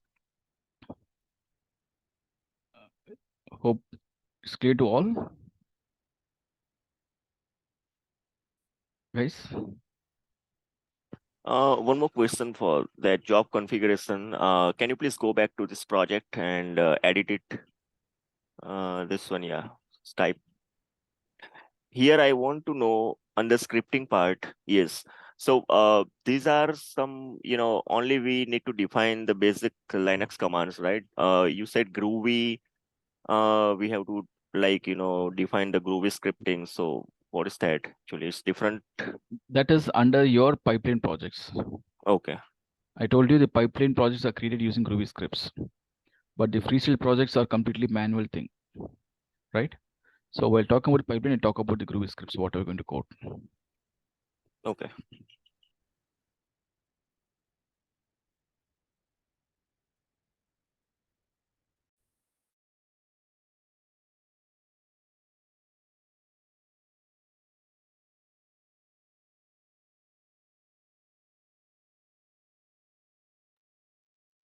So the next thing in the list is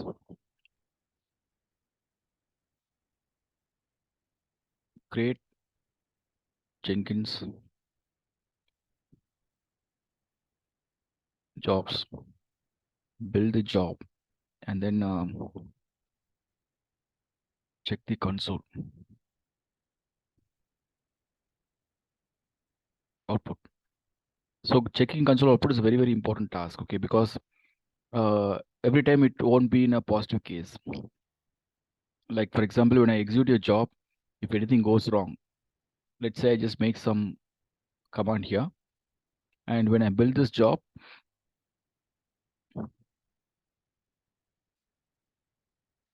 see the job failed here. Earlier it was successful, now it failed. So whenever the job fails, it is our responsibility to get into the job console and identify the issue. If that issue is from our end, because of job configuration, if it is failing, then it is our responsibility to fix that issue. Sometimes the job failed because of the application build failure or test failures or deployment failures due to some application related issues. So all these things can be routed to the corresponding team. They will take care of it. And anyways, you'll be getting notification also. Email notification will be there. So now, once the job fails, here also you can go to the console output of this job. And you can able to see it is start by this user building the workspace in this directory. And it is executing this command. The very first command, it got executed successfully. And here it is trying to execute this command. And here comes the issue. So as far as Jenkins is concerned, it will clearly show you in which line and because of which command the error occurred. So now by reading this statement, you can able to clearly understand, right, what went wrong. correct? So there is some command which is not found. It is an invalid command. So that is how. So only thing is you should have that patience to go through line by line and understand the scenario. Don't directly jump into the scenario. Try to get into the line and understand the reason for that issue. Then only the reason can be identified and it can be fixed immediately. Troubleshooting is one of the important responsibility. Okay, so please ensure that whenever job goes wrong, you should be able to get in. Just don't panic. Okay, people, once a job fails, you should not say like job failed. Okay, because it is our responsibility to fix the issue. So you have to get into the console output and try to understand what went wrong and try to give a fix. Is it clear? That is all about the troubleshooting. And at the script level, you'll be getting a lot of issues. Okay, it is just a freestyle project configuration. It's all very straightforward things.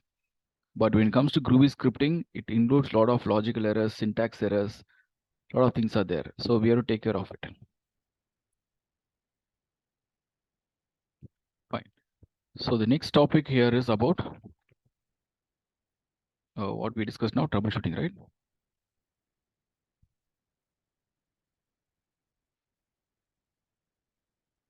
And then variables.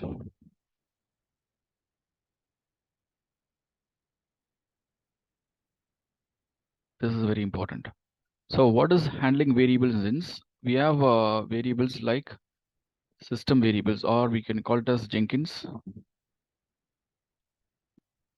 environment variables, or user defined variables.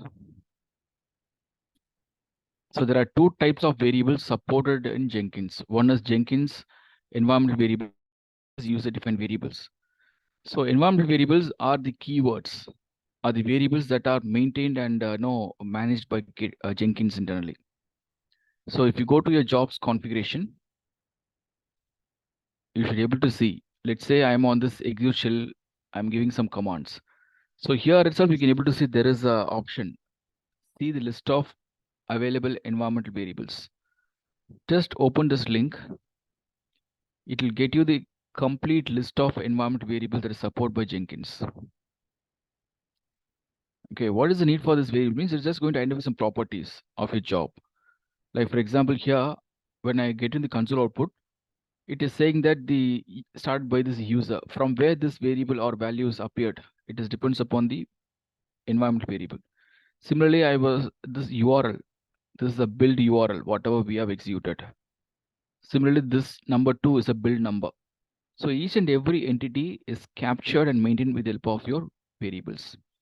Like we have something called branch name. And if you're talking at the job level, we have something called job display URL, run URL, and the build number, build display name, job name, and the build tag. So let's say if you want, you can check with this example, like build tag is there, right? I'll show you one of these examples. So if you want to use any of these variables in your job, this is what is syntax. Echo this one. So it means I want to print the job name and the build number of this particular job. So it'll print the current build number. And whenever you try to handle the variable in your script or in your pipeline or any of your jobs, the syntax should be something like this. Use double quotes, and within that, prefix the variable name with dollar and this one. So this is what the notation. So the variable name should be enclosed between this. Without using this double quotes, if you try simply use dollar symbol, means it will not work. Got it? You should enclose it within double quotes and prefix with the dollar symbol, and then the actual variable should be immediately enclosed with the opening and closing curly braces. So these curly brackets are very much important to represent, because if the variable is not having any special characters, even you can simply say like something like this. This is also fine. There's no problem. But sometimes the variable can have some special characters. In that case, it is recommended to use curly brackets.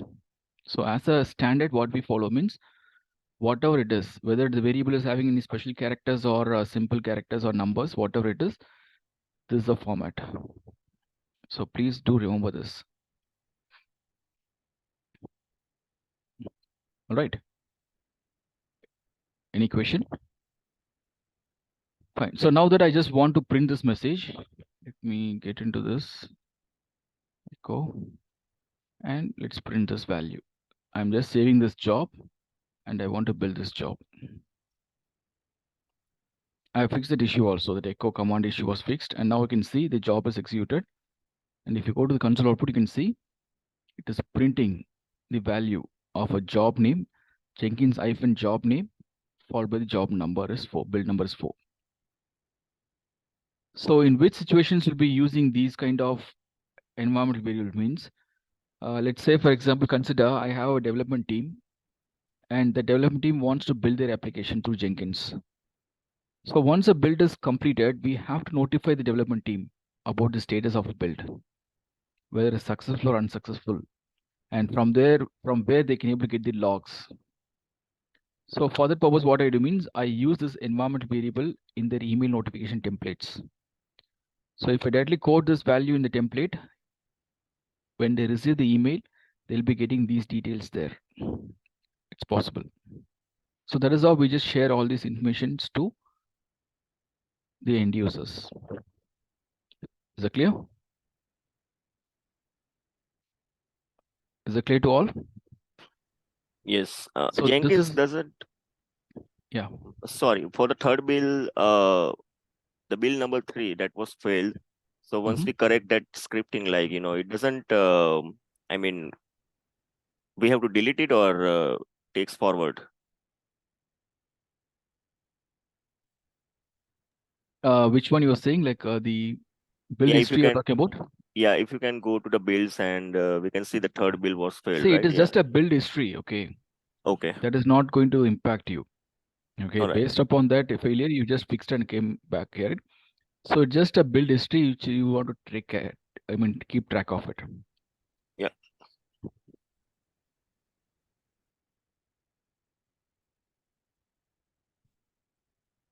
Right. So that is about handling the environmental variables. So if you want to know the list of environmental variables from your job definition, you can able to get the list like this. So you can use any variables like this, no problem. And all these things are case sensitive. Clear? So it's a case sensitive variables. Now, the next thing is about the user defined variables. Because if I want to parameterize my job, whenever I try to perform build, I can create one job template, and that job template can be used for most of my applications. So how to create or how to parameterize job means by using some user defined variables. So let's say, for example, this is my job definition, and I want to create some variables, user variables. Further, what I can do means I can get in the job configuration here, and here you can see in the generals tab, you can see there is an option called this job is parameterized or this project is parameterized. Can you see this?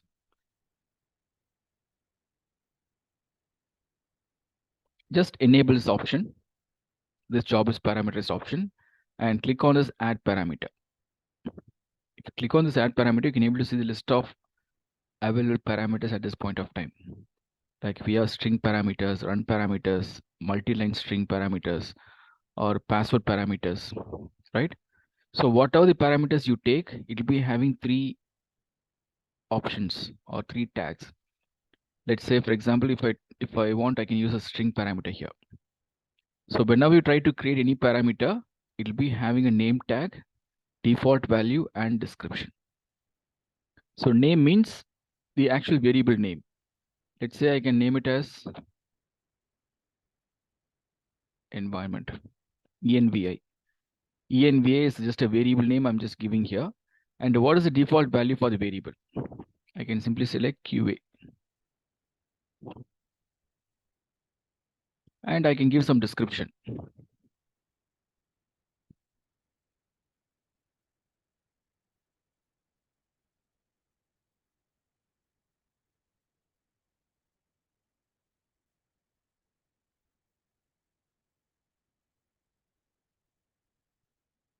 Okay, like this.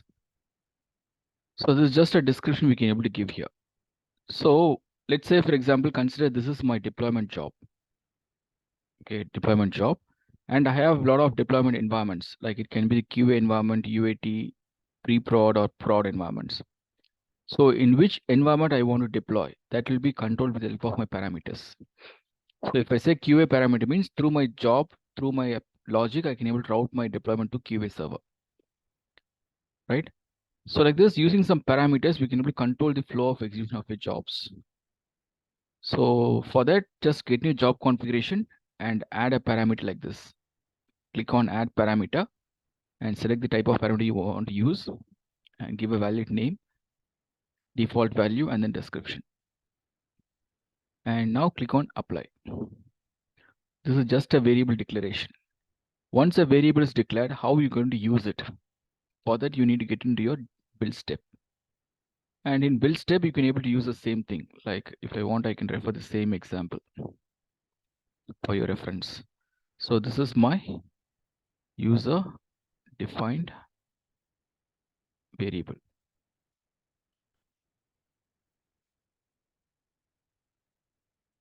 And the variable name is envi. That's it. I have only one variable. So I want to display that variable, display the value of that variable. That's it. So if I save this job and run it here, see, it was showing us a build now option. But when I refresh this page, now it becomes build with parameters. So this is what? Whenever we parameters any job, you'll be building the job with parameters. That means when you try to trigger this job, it will ask for the input value. See, when I click on build, it is asking for the value for the parameter like environment and the description, whatever I gave there, and the default value. If you are okay with this value, click on build, or you can able to change the value at runtime. Instead of QA, you can give any other value and build this.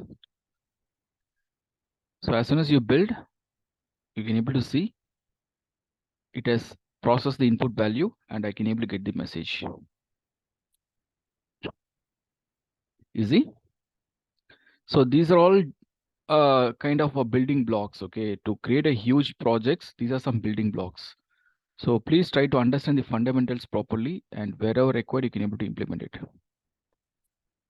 Any question? So we don't need to explicitly define that environment variable value in the builds. I mean, sorry, in the general where we go. Can you please go back? Yeah, on the above. No, not this one. In general, yeah, over here. So default value is QA. When we run the build, it comes with QA. But here, what if we don't define anything? You can leave it blank. Okay. You can accept from runtime. Yeah, so anything we can enter over there. Okay. See, it is something like in any scripting language or program language, you'll be declaring a variable, right? A equal to 5. Correct? Yes. That is what we are doing here. Okay. Simple. So this is what, whenever we talk about Jenkins, we need to understand how to handle the environment variable as well as user-defined variables. How to declare user-defined variables and use it in your script. That's very important. Easy. So this is about your variables. And we'll see while we progress, I'll show you how to enhance this job and how to create a CSD pipeline, all those stuff. It will be in next upcoming topics. So now, ultimately, what are the use cases of Jenkins? Why we use Jenkins? We are doing all this in activity means, then what is the actual requirement here? What you understood from this time?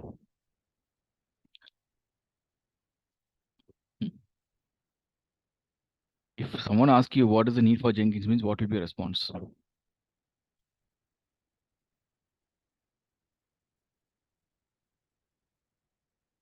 Guys? To automate the build Automate the build? process. Is that only to automate the build or anything else we can do? We can do all the automation, which is like to deploy direct code to that project, and we can directly do the, and directly he can test as well with the Okay. Selenium. Okay. So using Jenkins, we can able to fulfill all the DevOps requirements. Like in DevOps, we talked about continuous integration, continuous testing, continuous delivery, continuous deployment, and then continuous monitoring. So if you want to automate all these activities, it can be done through your Jenkins. And not only that, even for infrastructure provisioning, infrastructure configuration also, we can able to automate by using Jenkins. So don't simply restrict Jenkins just for the sake of build and deployment. Okay, wherever possible, you should be able to automate, and that can be orchestrated using Jenkins here. So let's say, for example, I'll give you one small scenario. What you understood from this workspace directory? What is the purpose of workspace? Why it is created? When it is created? After executing the build, When we define the scripts over there and save it, then run the build, the workspace would be created over here. So ultimately, this workspace is the outcome of your job, right? And this workspace is going to maintain the output files, whatever the job is getting generated. And also the source code repository. Tomorrow you can pull some files or components from the source code repository. The entire source code repository is the input to your job, and the artifacts will be the output of the job. So all these things will be stored in the workspace, basically. And if you want to access a workspace from your console also, it's possible. Like this is my job, right?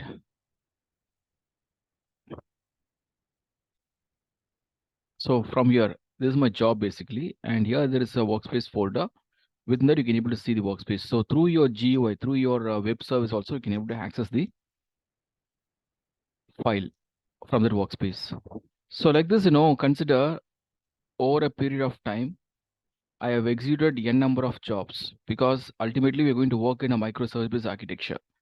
For any application, there'll be hundreds of microservices created. And each and every microservice will be having its dedicated jobs, and it will be having dedicated source code repository. And whenever you perform build, it is going to create the artifacts. So all these things, like in a particular hour, in this particular hour, if you're trying to build thousands of microservice, means all the 1,000 workspace will be created in this particular path, right? Yes or no?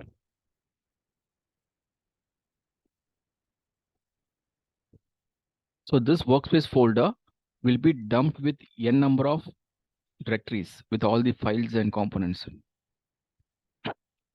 And at one point of time, it will consume all the memory, all the volumes. So your system might get into some issue because of this memory. Am I right? I can even understand the scenario here. So over the period of time, the creation of workspaces and its directories, it will definitely consume a lot of resources, and your system might go out of memory, and that might lead to job failures. So what we need to do means, as a Jenkins administrator, it is our responsibility to periodically clean up this workspace directory. Correct. Based upon the reference or discussions with the application team, you can able to decide. Like I can keep only the last 3 workspaces for any application, or I can clean up all the workspaces or folders that are outdated, which is older than 2 days. It will delete automatically. So this is the way we can able to effectively manage the storage of your Jenkins servers. So on every 2 days, once in 2 days, if I want to delete all the folders, means I can't do it manually. I can't get into this Jenkins server and get into the path and identify all the files that is older than 2 days. I can't do it manually. So what I do means, I can create a script for this, and that script can be executed in your Jenkins job. I'll be creating a dedicated job and I'll be executing a script through the job, and that will get scheduled to run for every 2 days. Using some cron tab, I can even schedule the jobs. That's possible. So like this, there are a lot of use cases available for memory management, for resource management, and also to deploy the applications and automated testing. A lot of things are there. And especially while you're trying to handle your infrastructure. Correct. Let's say, for example, consider in my infrastructure, there are nearly 100 servers are being used in non-prod environment. Hope you are aware of the environments, right? We discussed about that. Environment can be your non-prod, or it can be your production environment, right? So in non-prod environment, we can have some dev servers, QA servers, or UAT servers. And then in production environment, we'll be having prod servers. So what is the availability of this non-prod and prod servers? What is the availability of these prod and non-prod servers?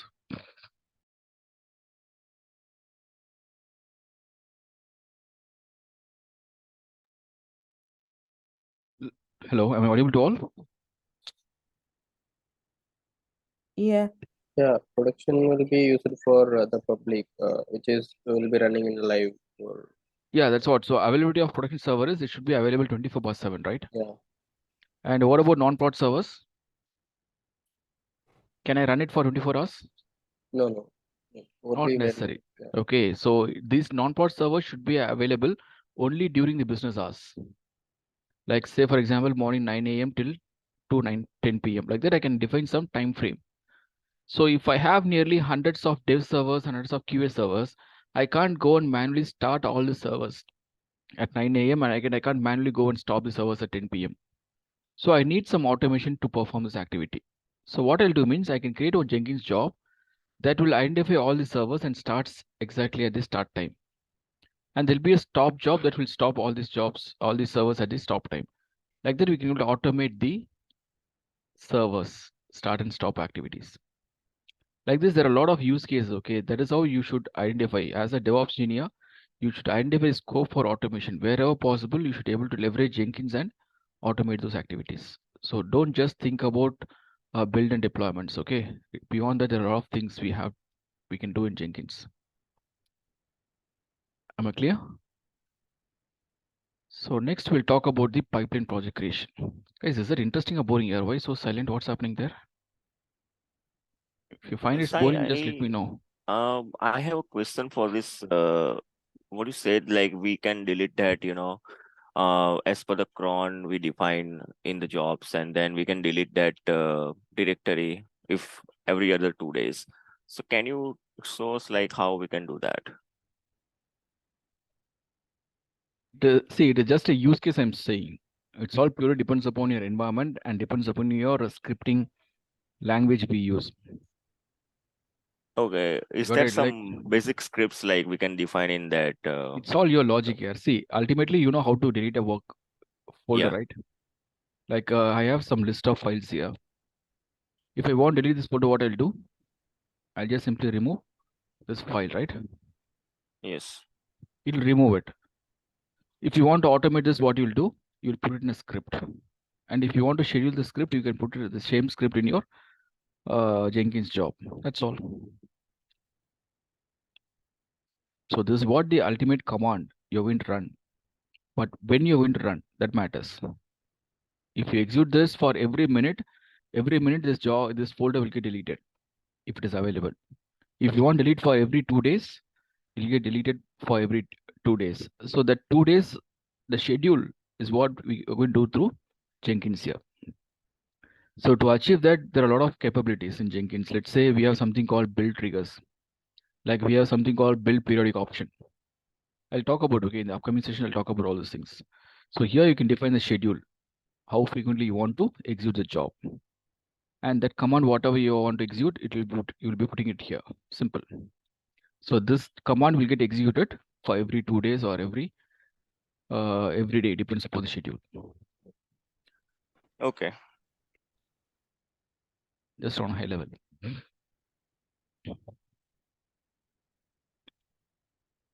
Fine. So next we are going to talk about the pipeline projects. So as far as application onboarding is concerned, whenever we try to deploy any job, or whenever we talk about the CSD pipeline for automated build and deployments, we'll be using our pipeline projects.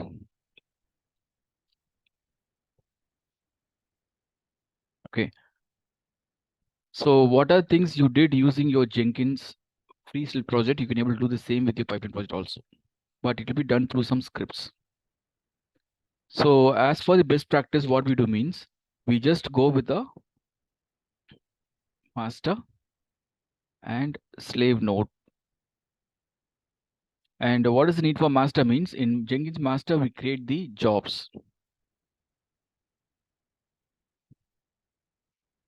used to create and schedule the jobs or pipeline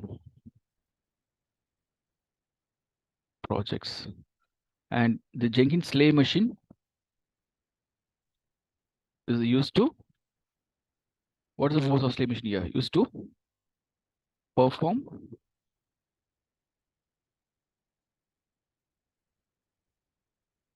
actual build.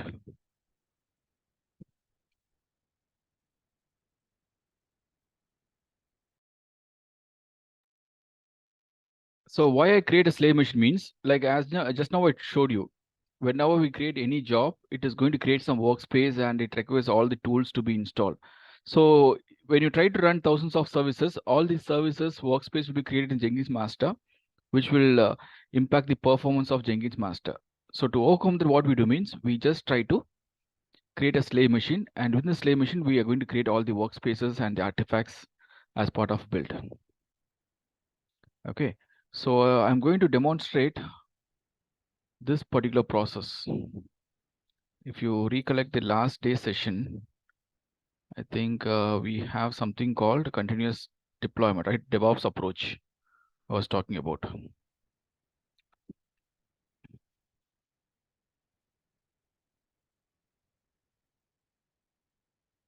Okay, so this one. So assume that developer has already created the source code and the source code is pushed into the source code repository. Now we are going to bring that source code using Jenkins. We are going to perform the automated build, automate unit testing, and then do the code promotion. So all these activities we are going to do using your pipeline script, using your Groovy scripts. And as per the best practice, these activities should be carried out in your Jenkins slave and master and slave nodes. So for that, first we need to understand how to create Jenkins slave machines and configure in Jenkins master. It's a very, very important topic in Jenkins, and it is a core topic in Jenkins. Okay, please pay attention, all of you, because this will be a day-to-day activity tomorrow once you get into your projects. So assume that I'm going to create one Jenkins master slave architecture here. So you understood the purpose of Jenkins master slave architecture, right? Any doubt here? You understood what is the need for Jenkins master slave, right? Guys? Yes. So ultimately, this is just a VM which we have launched. And before you actually start your work, first you should understand the objective of this. Why you need this, what you're going to do with that. Like for example, if I say this is a Jenkins master means, what are things I did there? I have installed JDK, I've installed my Jenkins, and I started Jenkins, and I can able to create some projects and schedule the projects. This is what the objective of or scope of this particular machine. Similarly, what is the scope of this particular machine? What are things you're going to do? And to do that, what are tools you need? That you have to be pre-planned. So just tell me now, assume that the developer has created a Java web application. Java web application, and this web application has created some, is stored in the GitHub repository. So my requirement is, I want to create a Jenkins pipeline to automate the build of this application and create the artifacts. So how to do that?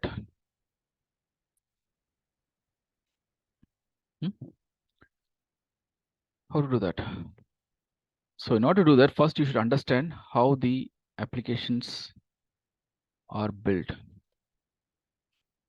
What are the application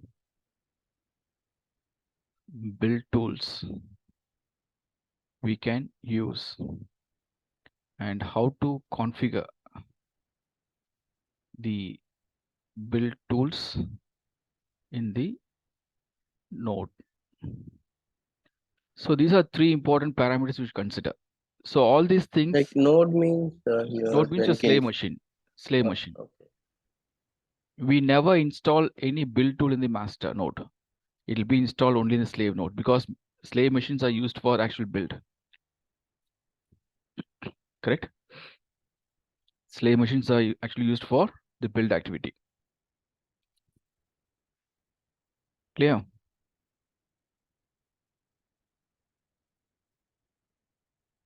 So now, in order to build your Java web application, we have a lot of build tools available. Like we have Gradle, Ant, Maven, a lot of tools are available. So it's all purely depends upon the application team.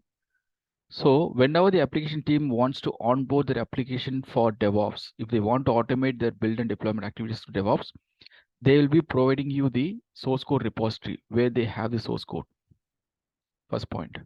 Second thing is, they'll be sharing the tool's name, which tool they are using to build their application. And from DevOps perspective, what we should do means we have to install the required tools in the slave machine. Like for example, if they say like they use Java Maven tool to build, means you should know how the Maven tool works. First of all, what are the parameters? Meters are used to build your application, and what are the dependencies? Dependencies we have to take care of while working on this application build activity. So all these things, DevOps, as a DevOps engineer, you should have some basic knowledge. We are not going to actually work on it, but at least you should know all these things just for the sake of configuration, because it is our responsibility to configure those build tools and slave machines. So during the configuration, you have to take care of the required build parameters and all the dependencies. Clear? So let me show you what are the things required here. So in this case, I'm going to install Maven build tool. Got it? And if you want to install Maven build tool, you should also take care of the prerequisites of the tool. What are the prerequisites? Like for example, while installing Jenkins, what was the prerequisites there? We installed JDK, right? Similarly, to install Maven also, there are some prerequisites you have to take care. And once it is done, the dependencies for build, this also should be taken care. So now let's have a quick overview of the build tool, Maven build tool. So any Java application, right, in today's market, today's scenario, they'll be using some application framework, like it can be the Spring Boot application framework that can be developed using Maven. So Maven is a build tool that is used to automate the build and create artifacts. So the Maven, it uses two important entities. One is your pom.xml, and another thing is Maven goals. So these are two important entities that is used to perform any sort of build. So what is the need for this pom.xml file means? This is used to define all the dependencies and plugins used for Maven application build. Okay, and also unit testing.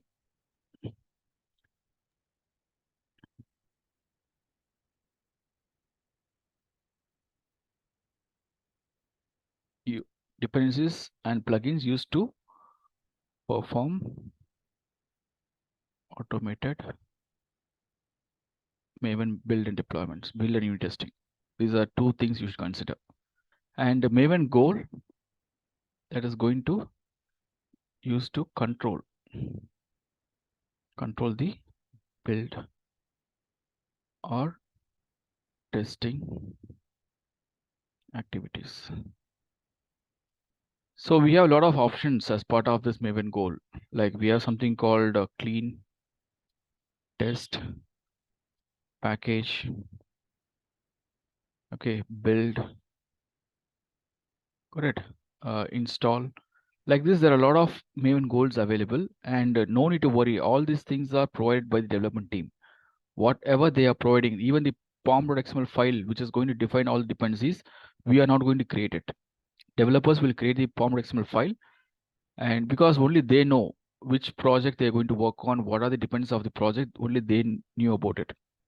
So they'll be defining all the required dependencies and plugins in this pom.xml file, and they'll be giving you the goal to use. And whatever they are giving, that is what we need to strictly use it. We should not anticipate it. Clear? So based upon these two parameters, we are going to automate the build through Jenkins. So how the pom.xml file looks like, what are the parameters we have? I'll show you with some source code repository. So all these are part of your source code repository. The source code repository.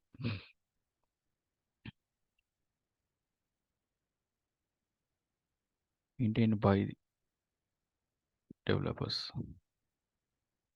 Simple. Are we good with this?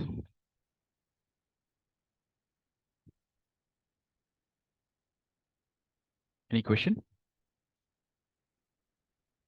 Okay, so now I'll show you how to work on this. First, let's get into our slave machine, and I'll show you what are things to be installed there. So in my slave machine, what are tools I'm going to install means I'm going to install Git, JDK, and then Maven. So these are the three important tools that we're going to install in slave machine.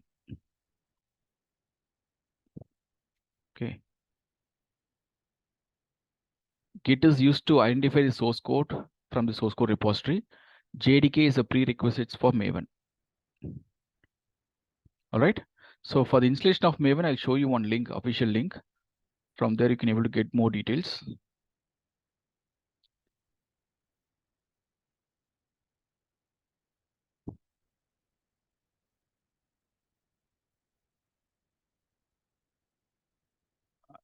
Hope all are attentive, right?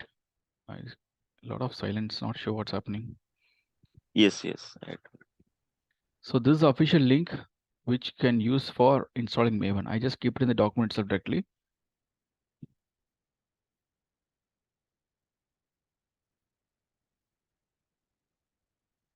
Okay. So if you get to the link here, you can able to install Maven in any of the target environment. It can be your Windows, Mac, or even your Linux machine. So you can able to see some executables like in the form of a zip file or a compressed file. You can download this compressed file and then extract in your local machine or in a slave machine and start using it. That's all. If you're using Ubuntu means using that apt package manager itself, you can able to install it. So for that, let me get into your machine first. This is the EC2 instance, right? I think I stopped it.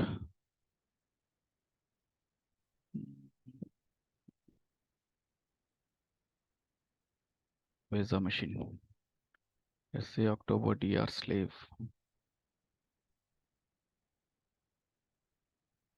Okay, let me start the server.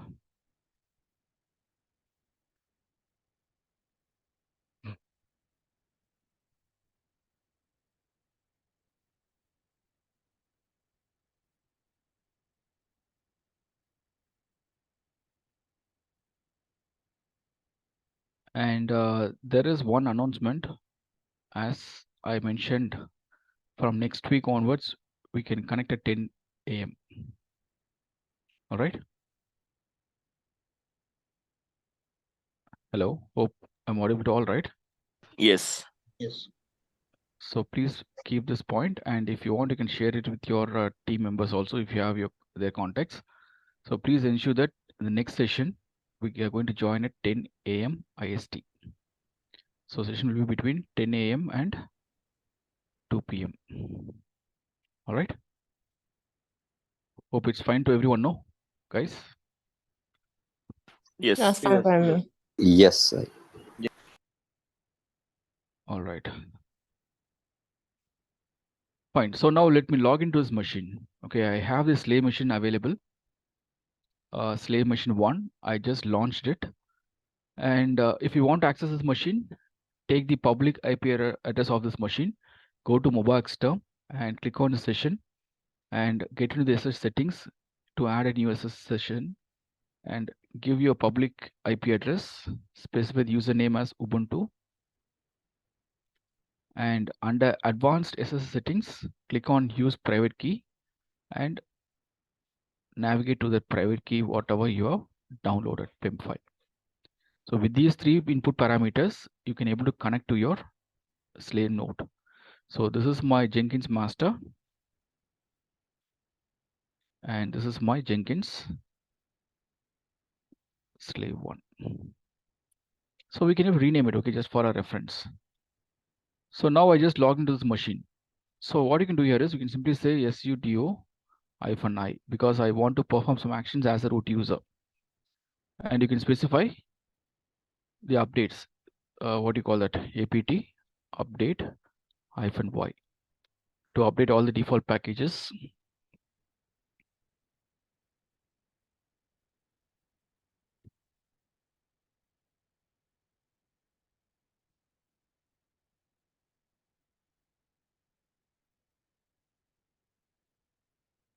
Yeah, so the package is updated now. So once the package is updated, I told you we have to install Git, JDK, and Maven.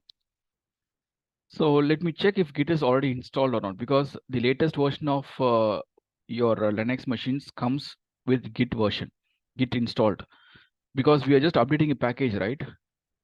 By default, it'll be having Git installed. So if you want to verify, just simply say Git version.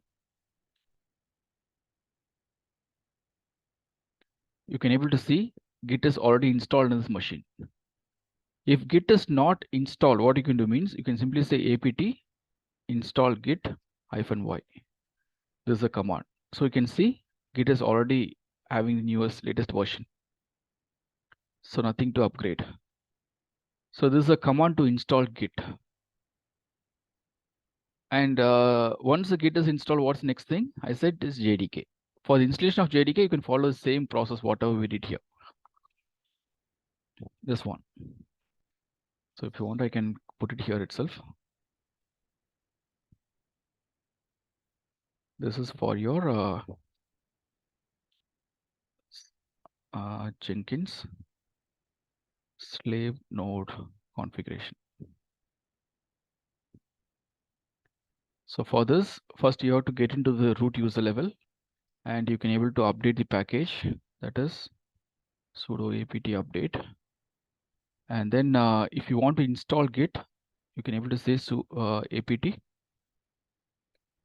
install git -y and check for the version. Once Git is installed, then you can able to go and install JDK. For the installation of JDK, you can able to use the same process, like whatever you did it, and you can use same JDK 11 itself directly. There's no issues. And then we have to install Maven. To install Git.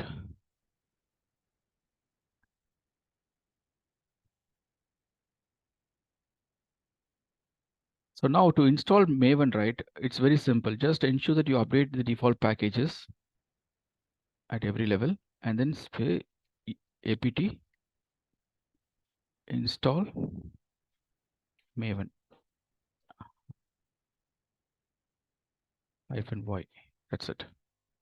So that's it. So with these three commands, set of commands, you can able to ensure it. Similarly, once Maven is installed, you can say Maven mvn version command. So for Maven, mvn is the executable. As like Java, it is Java, right? Similarly, for Maven, mvn is a executable. So using the executable, you can check the version of Maven. Easy.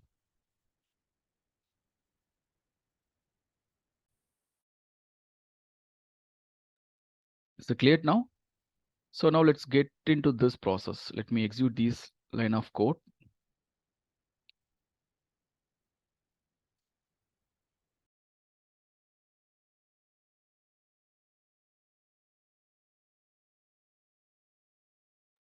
And now we can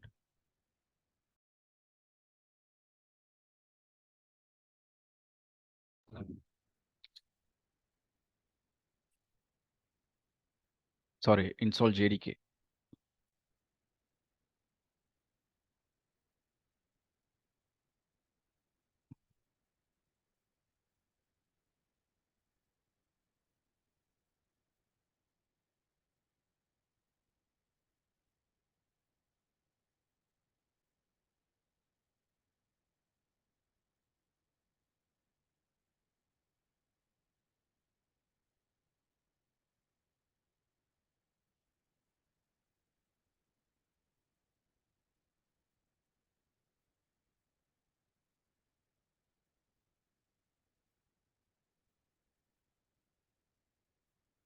Guys, how you feel? Is that interesting or like boring? Very.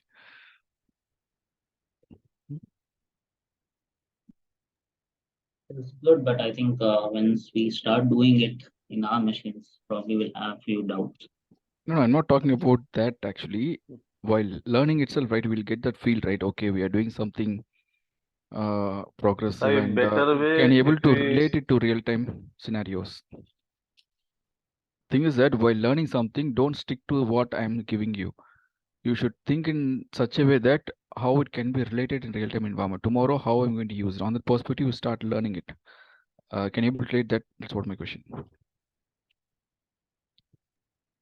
side is looking good, but if side by side we can also doing, then it is also good for. Yeah, if it is one-to-one, I agree, but I can't accommodate everyone to practice at the same time, right? Because if it's very difficult to manage, we can't expect everyone to be on same phase, right? So what is recommended is try to understand from what I'm giving here. If you have any queries, I can explain you again. That's not an issue, and you can do it offline so that you can, as an individual, you will get to know what you understood and how you can able to implement it. If you do it now simultaneously, it's something like copy paste you're doing, right? Yeah. That is not a good way of learning. So you should learn something and you should digest, and only when you do it by yourself as an individual, you'll get to know how much you understood and how much errors you're getting. And if you face any issue, just let me know. I can in next session I'll just clarify all your queries and fix all the issues. Yeah, Sai, one suggestion means, can you create one WhatsApp group for our, means if maybe in weekdays, if we practice, then if any help needed, then we No, will. yeah, no, I'm not authorized to for that actually. No, No, even but last I'm not.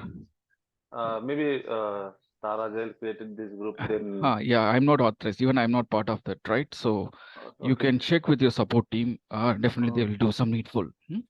Okay. Even as a trainer, we're not supposed to share our credentials from Okay. our end. Okay. And say, currently we are doing for Java application, right?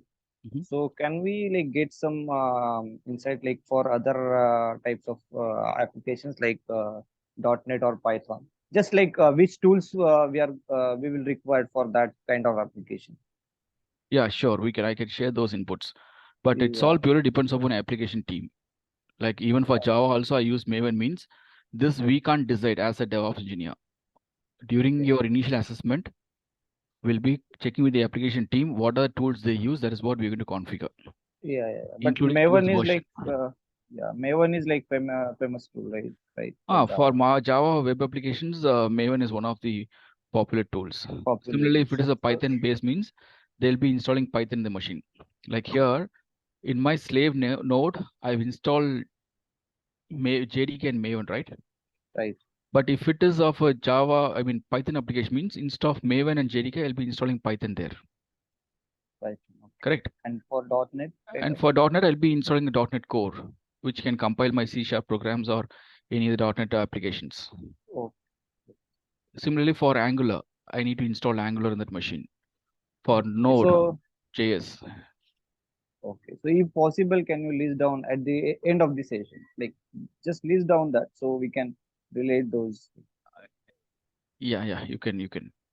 Problem. Okay, thanks. Yeah, sure. I'll be sharing all these class notes. Okay, the class notes and the reference, even the notes. If you see here, it's all step by step. I'm trying to draft everything right for your future reference. Yes. So you can make use of. I'll be sharing it. Don't worry. How we can access the recordings? Recordings you'll be getting it by Monday, right? Hope you must be getting a link from your support team. Okay. Yeah. Thank you.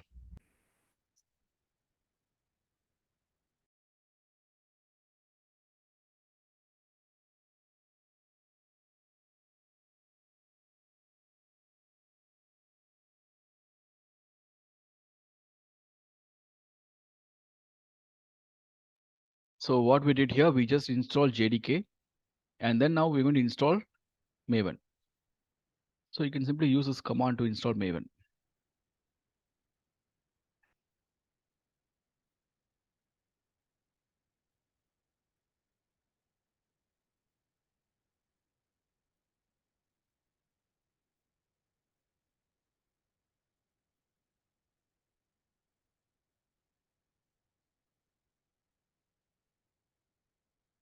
Yeah. So once Maven is installed, you can say MVN version. This is what the Maven version installed, Apache 3.6.3 and Maven home. The Maven is installed as a default directory. User share /Maven. Under this directory, it has installed Maven and all its executables are available there. And it is using the reference of our Java, whatever we installed, OpenJDK 11. And Java is by default installed in this path. All right, so now that we have installed the tools, what next? On the admin level, you just do some analysis now. What are things you need to do now? We I was have to talking about configure from Jenkins. the master node. Yeah. So actually, we are talking about this process. Now, in my slave machine, I've installed all the required tools. So what next? What could be the next activity? We need to configure the same in Jenkins. What are things? Configure the same in Jenkins. In the Jenkins job, we have to define Git and Maven configuration. I mean, apply those configurations. Yeah. I'm not getting you. So you want to install Maven in Jenkins master? No, when you go to Jenkins GUI, where we have to define the path for Git and Maven. Okay. And JD. No, you're talking about the tools there, right? No, I'm talking about the configuration for the job that we are going to perform through masters through slave, and for automating when developer push the code in GitHub, and Jenkins pull the code automatically and perform the build. So for that we have to define the Jenkins. Yeah, I can agree, but that's all the next level. But even before that, what are the prerequisites? Because before we actually get into that implementation level, we have to take care of the prerequisites, right? The infrastructure has to be strengthened first of all. As of now, we just installed the tools. Apart from this tool definition, what are things needed in your build server? We need to add the slave machine. Testing also have to do it. UA for UAT. We need to add the slave machine. Both master and slave are in sync, like they're using the same versions. You no need to go to that slave itself, basically. Like what I'm asking you is, how can you connect? First of all, you need to connect your Jenkins master and slave, right? Then only you can able to do some sort of implementation, right?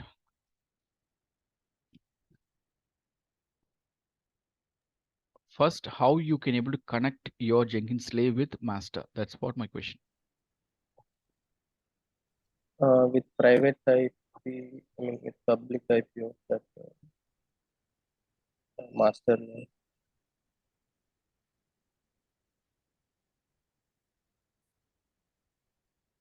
Okay. Or in Jenkins configuration, we can provide in slave security group, details. we should allow traffic from those two machines. Okay. Then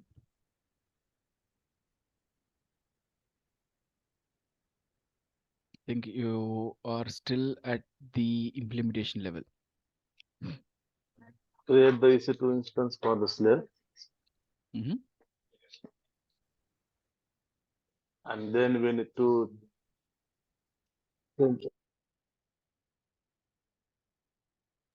Can we define that slave public IP in Jenkins master's XML file?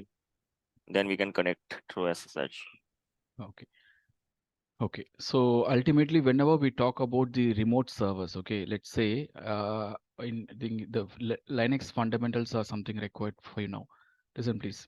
Consider I have a server VM1 and VM2. So both the servers will be having its own IP address, right, for identity. Now, how I can able to connect to these two machines means, for that we need to have some protocols. Like if it is a Linux machine means we can use SSH protocols. That is secured shell protocol. Secured shell protocol. And what is the basic principle of protocol is SSH means? This SSH connection is based upon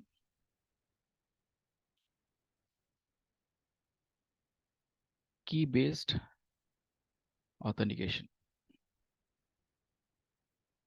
Okay, that is the first point.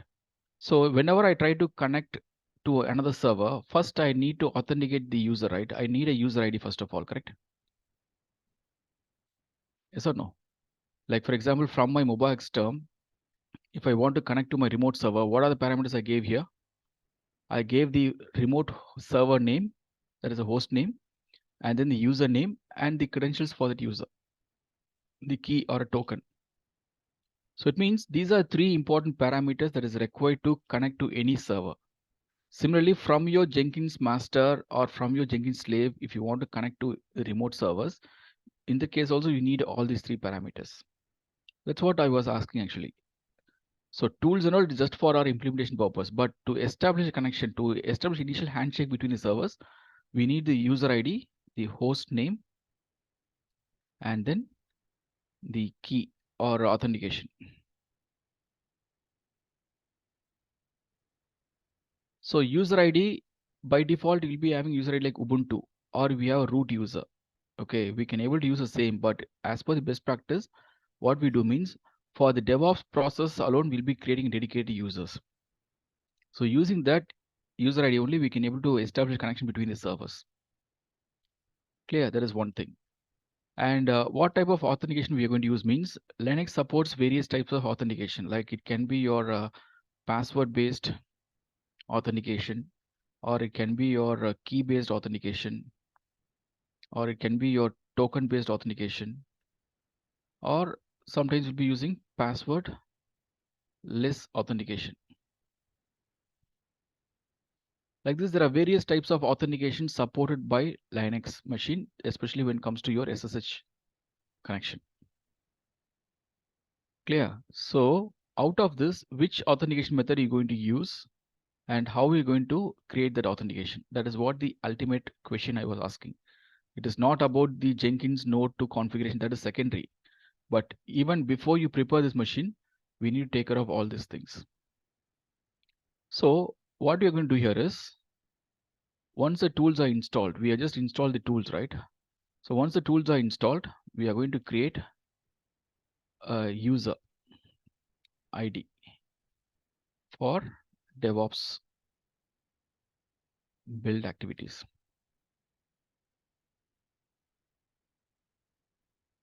Because in real time, this machine can be used by multiple users.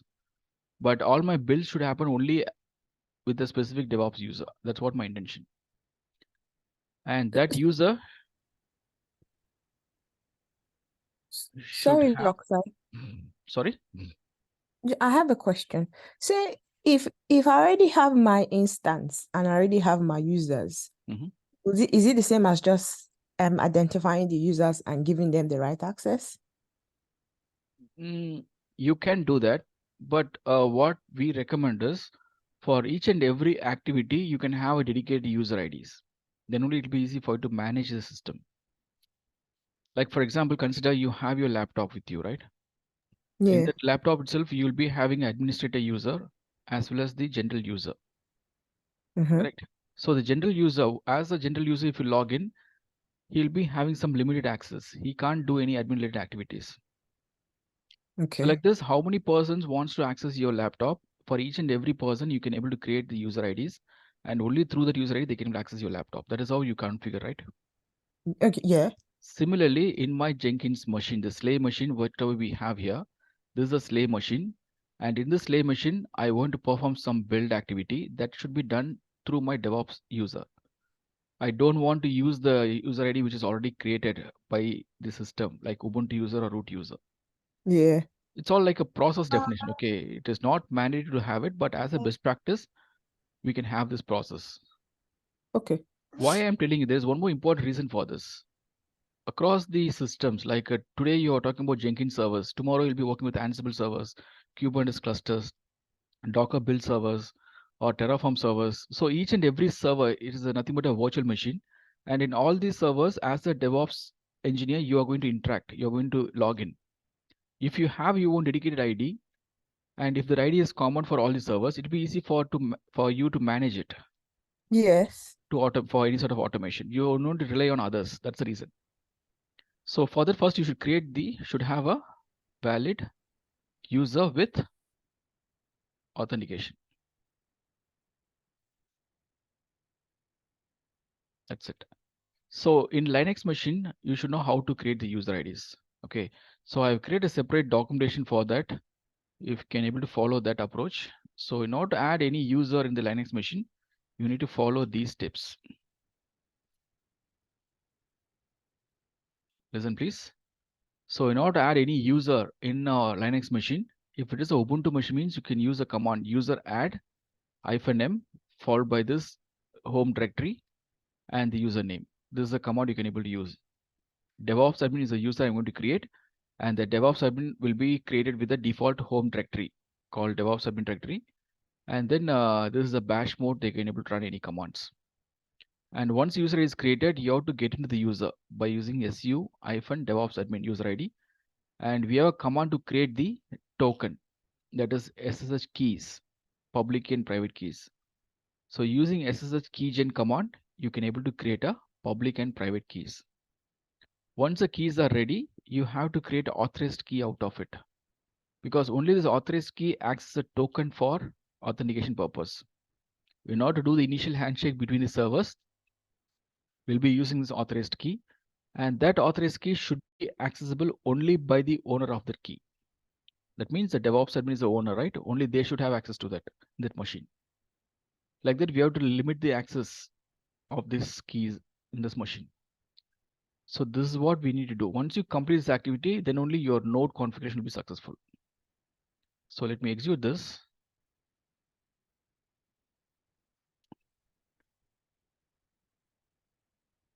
So I'm on slave machine, and currently we just install all the required tools already. Once the tools are done, what you can do is you can use your root user to create the ID here.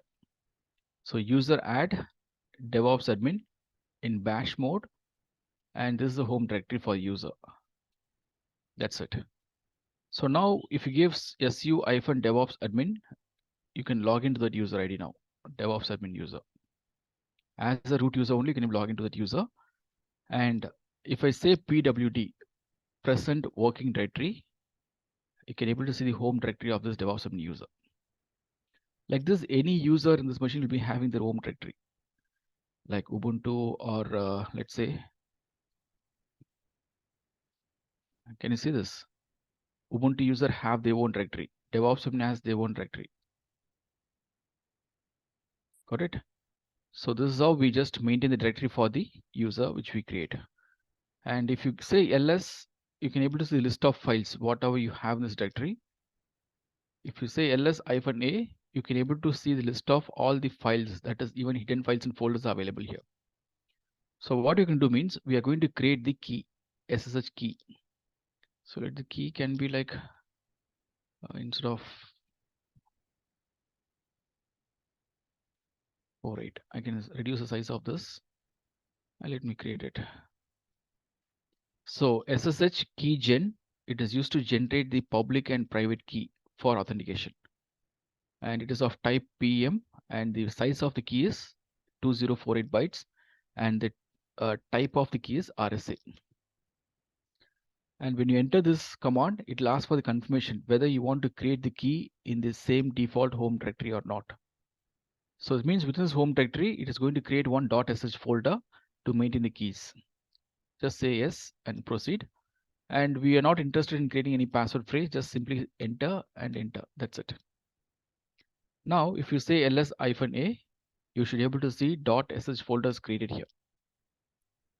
And if you navigate to that folder and give ls, you should be able to see id underscore RSA and id underscore pub. That is, if you say cat id underscore RSA dot pub, this is the public key that is generated for this DevOps admin user. Similarly, if you say cat id underscore RSA, you can able to see private key that is generated for this user ID. So this public key and private key is used for authentication. Got it?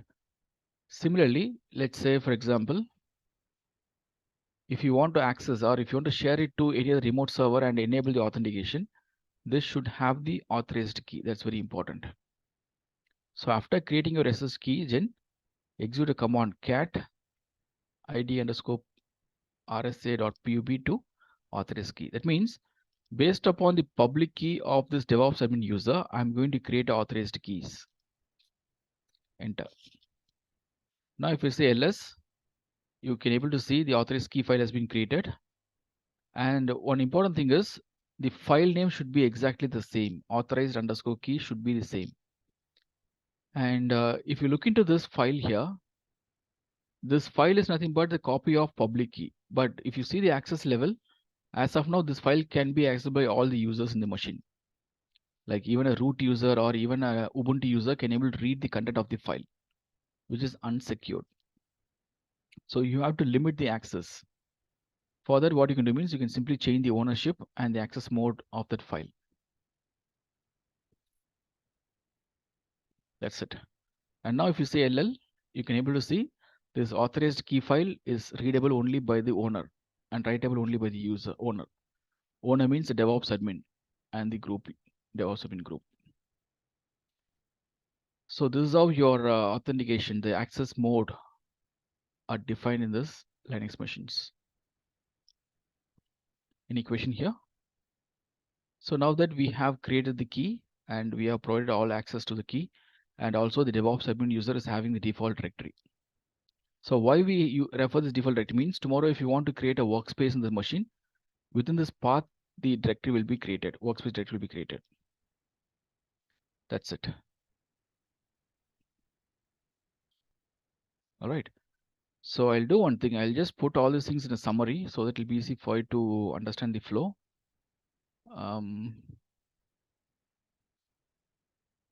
Okay. Yeah, sure. I'll just consolidate all these things, and end of the session, I'll just add everything here. So as far as your build server is concerned, first you have to install all the required tools. Once the tools are installed, you have to add the user to that machine and create the SS key for that user and ensure that the key is accessible only by the owner of the key, that is DevOps admin. Now we can get into Jenkins master and no configuration in Jenkins console. or dashboard. All right. So I'll talk about it now. Any questions till now, guys? Are we comfortable with this? So maybe the Linux fundamentals are required. Okay, the knowledge about Linux fundamentals are required. If you're already familiar with Linux fundamentals, that's well and good. Or if you want me to provide any reference material, just let me know. I can share it with you. Just share reference also. Sorry. All right, because for any DevOps professionals, the Linux fundamentals are very important. Okay, so through which you can able to understand all these things, like how I created the user, what is the chmod command, what is this -r, all these things are Linux fundamentals. So please, I'll be sharing the document today to understand the Linux fundamentals. Just have a glance. Okay. Fine. So, but this is what the requirement. Okay. Fine. So now what you can do means you can get into your Jenkins dashboard.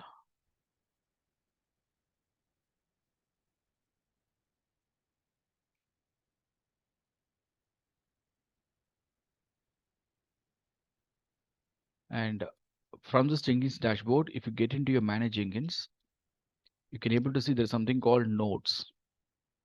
Click on the nodes and you can able to see in the nodes dashboard, you can able to see there is only one built-in nodes available. That is meant for your Jenkins master. So what you're going to do means, apart from this default node, we're going to create one new node for our Java build, application build. So just get into this page and click on new node and give a valid name for a node. Let it be like Jenkins slave node 1. Or I can say like Java slave node 1. I can say refer right for Java application build. So just give a name and make it as a permanent agent and click on create. So this will take you to the configuration page where you can able to give some properties of your node. So listen carefully. What is that? What is this permanent agent? Permanent agent means we are going to create one agent that will be permanently stored in your Jenkins master. Okay, by default, that's what the configuration whatever we give, right? It will be stored in Jenkins master and through which you can able to connect to your slave machines. So now in this configuration page, you can able to specify the description whatever you like to give.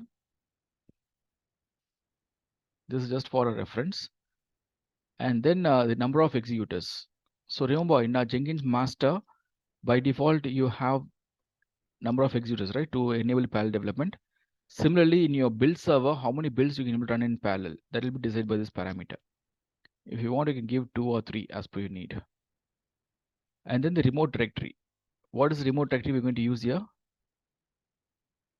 In your slave machine, where you want to create the workspace.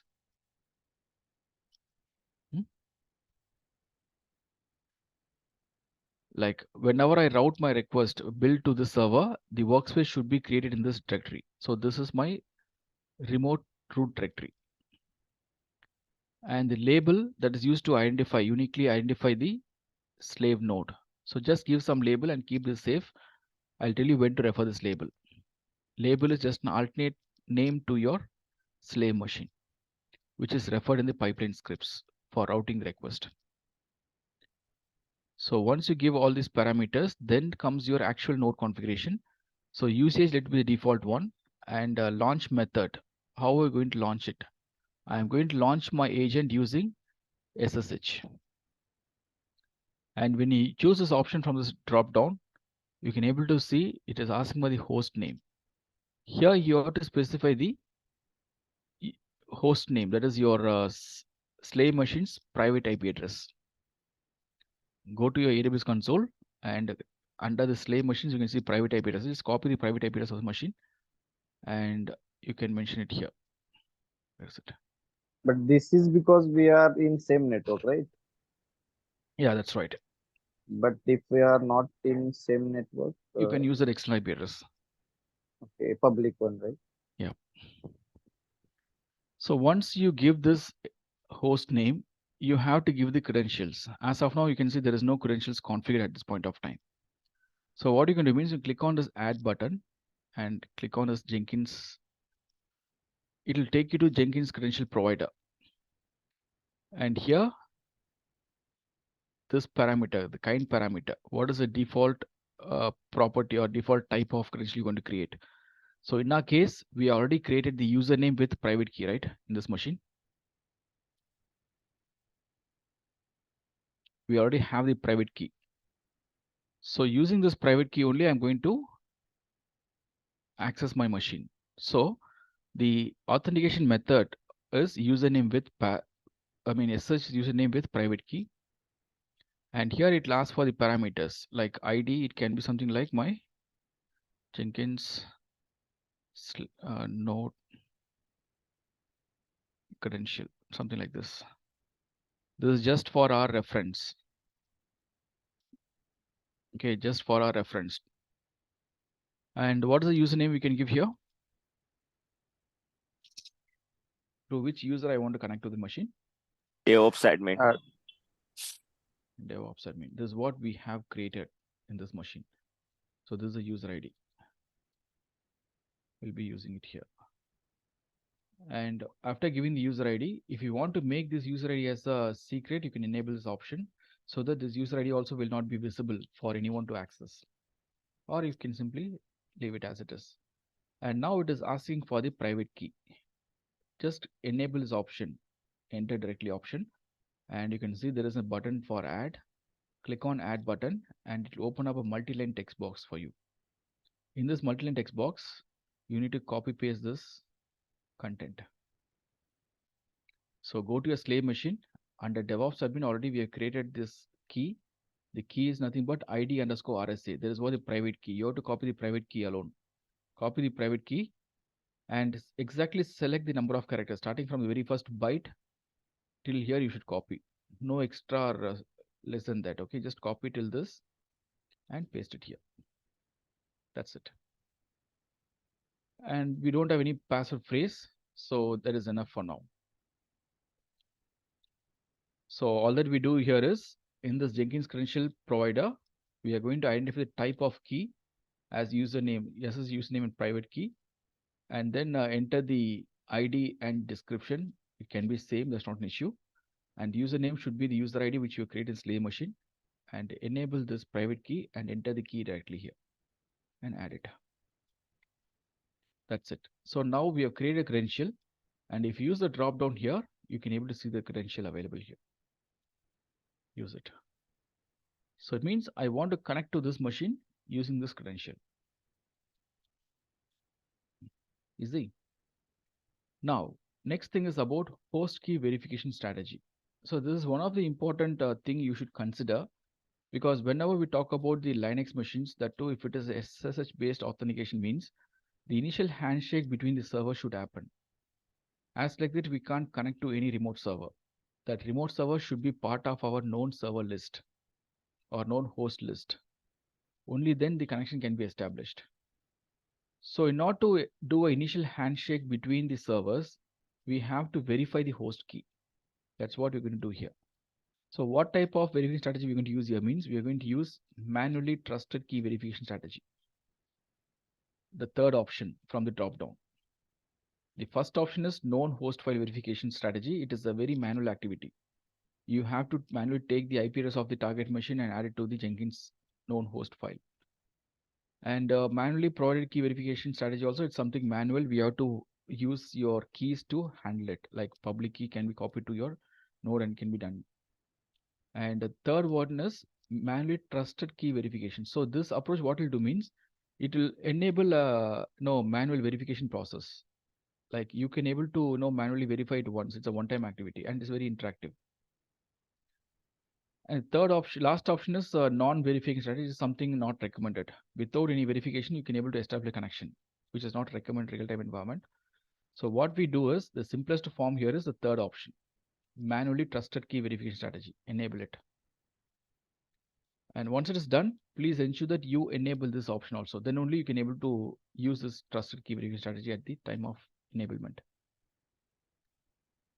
And that's it. Leave all the parameters at default. Any question? So I repeat, in your Jenkins dashboard, go to Manage Jenkins and add a node. And while adding a node, you need to configure the node name and the number of executors, the remote root directory in a slave machine, and the label of the slave machine.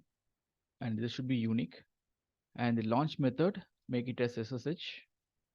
And the host name should be private IP address of the machine. Create a credential and choose the manually trusted key verification strategy and enable this option. And once it is done, save the configuration. See, once the configuration is saved, now it is trying to launch this node.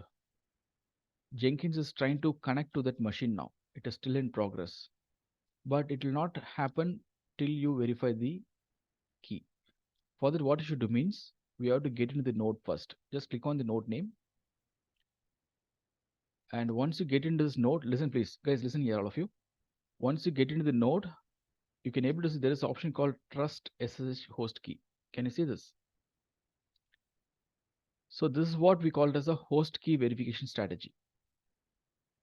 So what you're going to achieve here is we are going to do an initial handshake between your Jenkins master and the slave node using the key, whatever we have created. That is authorized key. So if you click on this option, you can able to see, do you wish to trust this SSH host key? Means say yes. That's it. So manually trusted key verification is done now. And now this server is up and running. Okay, it is being launched. And if you click on this, you can see the 3 nodes are available now for my execution. Easy. So now the nodes list, if you see, I have a built-in node for master and Jenkins slave for my, what do you call that, slave node. Both are up and running. It is having 3 executors available for my execution. So here number of executors, let's say in masters we have 5 and in slave we have 3. And in masters we run for 5 jobs and slave would handle those builds. So Not like that. Not like that. Okay. When you use a slave node, all your builds will happen only in the slave node. Okay. If your slave node is having only 3 executables, means only 3 jobs will be running at the same time. Remaining jobs will be waiting in the build queue. All right. But if you want, you can able to go and customize at any point of, let's say, go to this particular job and I mean node and configuration. And here you can update it to 5 also as you need and save it. So now it becomes 5.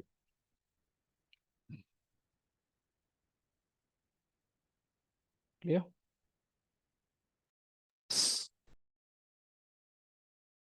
Hope it's clear to everyone. So I'll do one thing. Let me summarize all these things. Just give me a minute. So as far as today's session is concerned, you are going to install Jenkins master and work with the basic Jenkins jobs and projects. And then you'll be configuring a node.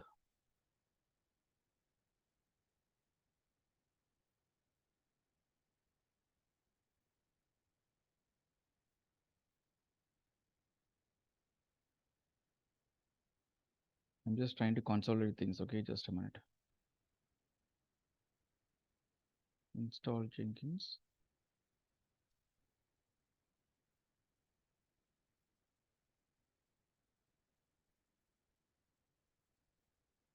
Okay.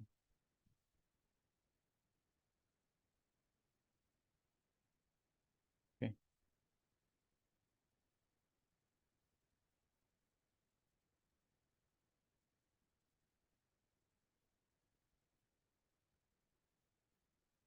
Now to go. Okay. Yeah.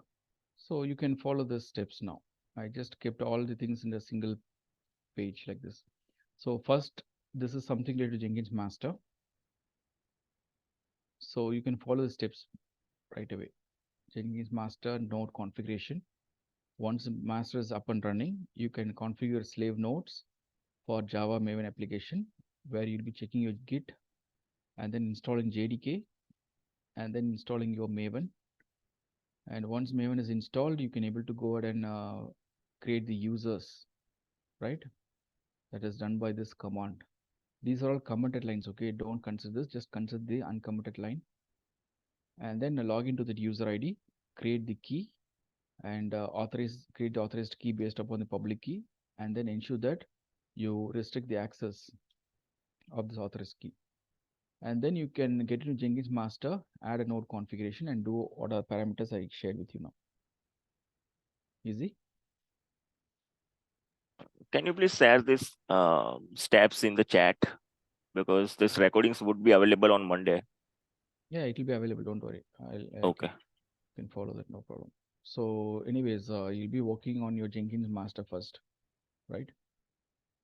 So just focus on it. And another important thing is, once the node is ready, what you're going to do here?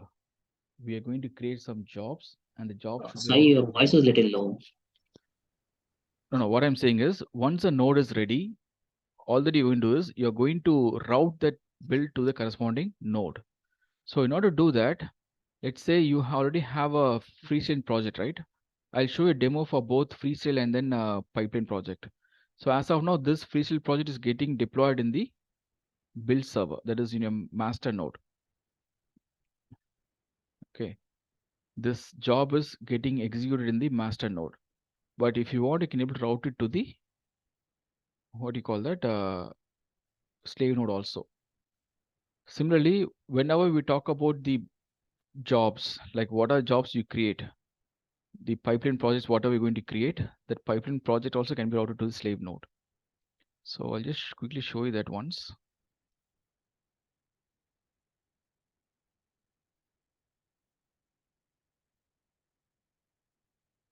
Okay, so listen please. Create pipeline projects.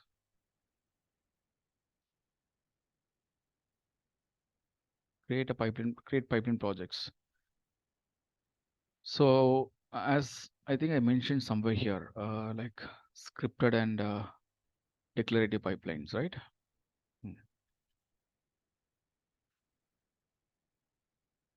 See, your installation steps are here just below. Okay, you can refer it. And now whenever we talk about the pipeline projects, it can be done through scripts. That is a Groovy script. And there are two types of script pipelines here. One we call it as scripted pipeline, and another thing is declarative pipeline. Scripted pipelines were introduced in the very earliest stages of your Jenkins. During the initial versions of Jenkins, we were using scripted pipelines. And the scripted pipelines are considered as a core scripting. It follows a core Groovy scripts.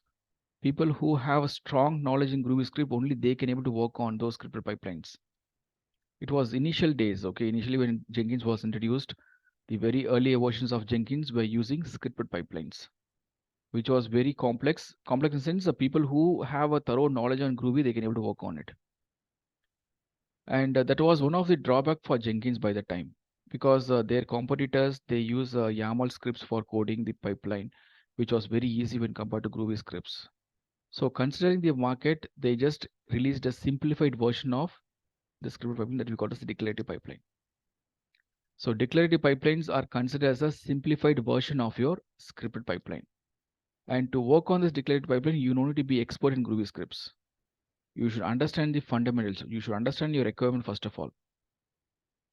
And with your requirement, how you can able to add it through commands. That's all you should know. What are the commands you need? That's all you need to understand. So going forward, whenever we work on any of the pipeline projects, especially while onboarding applications to any development teams, we'll be using only the declarative pipelines, because these declarative pipelines are very easy to code and manage. Easy. So I'll show you how to create a project now. Let me get into my Jenkins master. So in this dashboard, all that we can do is we can click on this new item, and here we can specify the project name. What is the project name we were using? This is the one, right? SADR project 1. So you can't use the same name. We can simply say like pipeline project 1. Okay. SADR pipeline project 1 is the name of a project, and you can specify the type of a project is pipeline. Just click this option. It means we are going to create a template called pipeline template and then proceed further.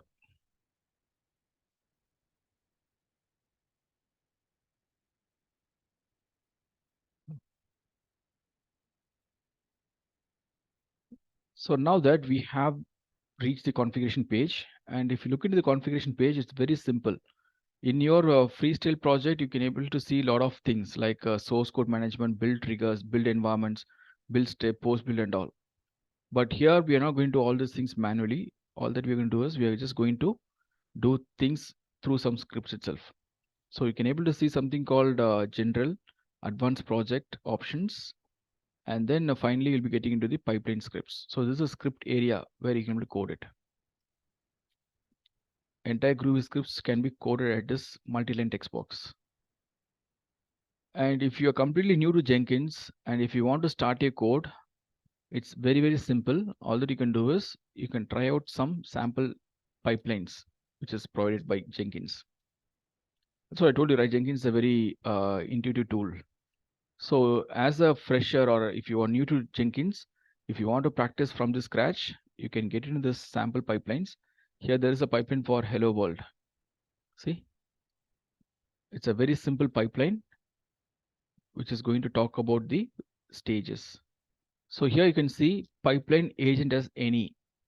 Pipeline is a keyword that is used to identify it is a declarative pipeline. So all your declarative pipeline will start with the keyword called pipeline, and where you want to run this pipeline, whether you want to run it in your Jenkins master or whether you want to run it in a slave node. That will be decided by this agent parameter. So you can simply say agent any. That will route your request by default to the master node. Or if you specify the label of your slave node, it will route the request to slave node. That's what I'll show you both the things, how to handle it in a master as well as new slave node. And then a pipeline is basically composed of various stages. Stages are nothing but the collection of tasks you're going to perform. So if you look into this, we have stages. Under that, we have a stage called hello. And this hello is having a step. The step is going to actually define a task you're going to perform. So here the task is to print a hello world message to the terminal. And the stage name is hello. And it is going to get executed in my master node, which is available by default. That's it. So once the pipeline is ready, simply save the pipeline configuration and you can go and build it. And one important point is the block of statements, the opening curly brackets and the closing curly brackets should be matching. That is very important because this is the beginning of the pipeline and end of a pipeline. Similarly, this is the beginning of a stages, which can have a number of stages in between. Like that, just maintain a hierarchy properly. And once you are done with this, you can able to simply get into your job. See here, we have a pipeline project created. Go to the jobs configuration, console, and build it.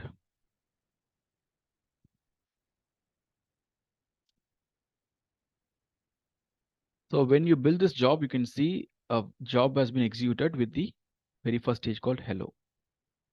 And if you want to get to the console output, just click on this console output. You can see the job was started by this user and is running in Jenkins master.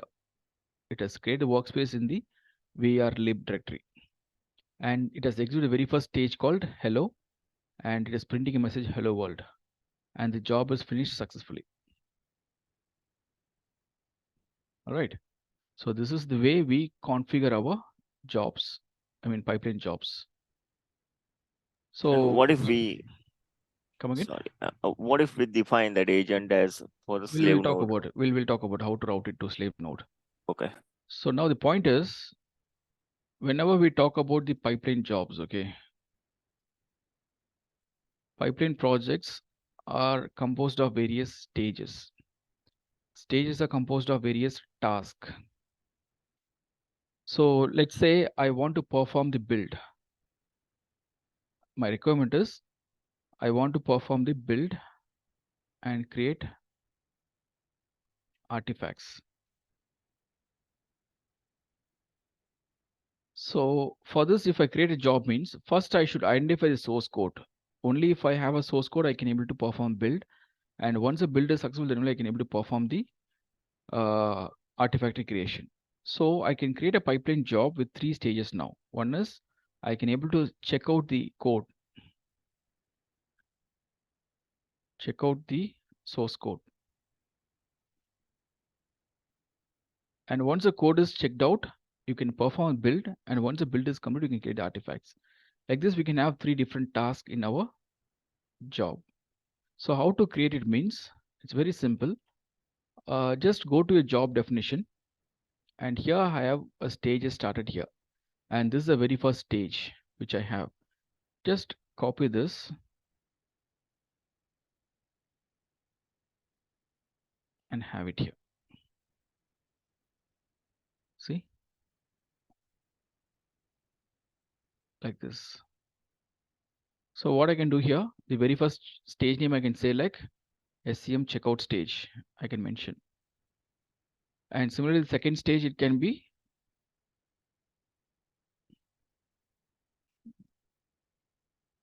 Maven build. And the third stage, it can be deploy to QA server. Because once you perform build, it will create artifacts also. And once artifact is created, the artifacts can be deployed to QA server. So no need to worry about the task definition. Okay, I'll talk about it, but try to understand the structure of coding. Let's say, for example, if you want to represent this here, this is how it is. So whenever we talk about the pipeline, it should have a number of tasks, and the task definition should be coded in such a way that the task name, the stage name should be unique. That's very important. And within that stage, you can have steps, and the steps can have some number of tasks you want to execute. Clear? So try to understand the structure of coding the pipeline script. And the agent as any, it will just route the request to your master. So let me execute the script and show you the result here. Just apply the changes, whatever you did here, and you can simply go ahead and build this job. See here, this job has been successfully executed, which is having 3 stages now. So this is how we improvise the pipeline scripts. This is how we'll be improvising the pipeline script. And now this job is getting deployed in the Jenkins master node. How to route it to the slave node? For that, we have to identify the label, like which label you used. You can simply change the label name, whatever you have referred. Just by changing label, we can able to update it. So let me show you that example here.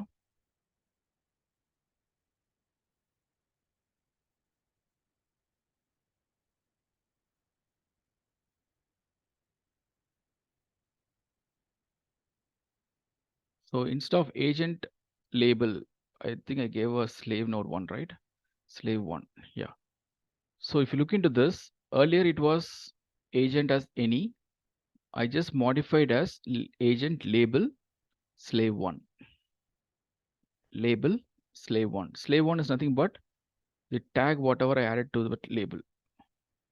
So if you see my Jenkins node, so this is a label I have assigned to this slave node 1, correct? So I'll be using this label in my agent param tag. So agent label as slave 1. So now run this script. Where is it? With agent label as slave 1. If you run it, you should see the third build should start, and it gets routed to the slave node 1. So it means in my slave node 1, under DevOps admin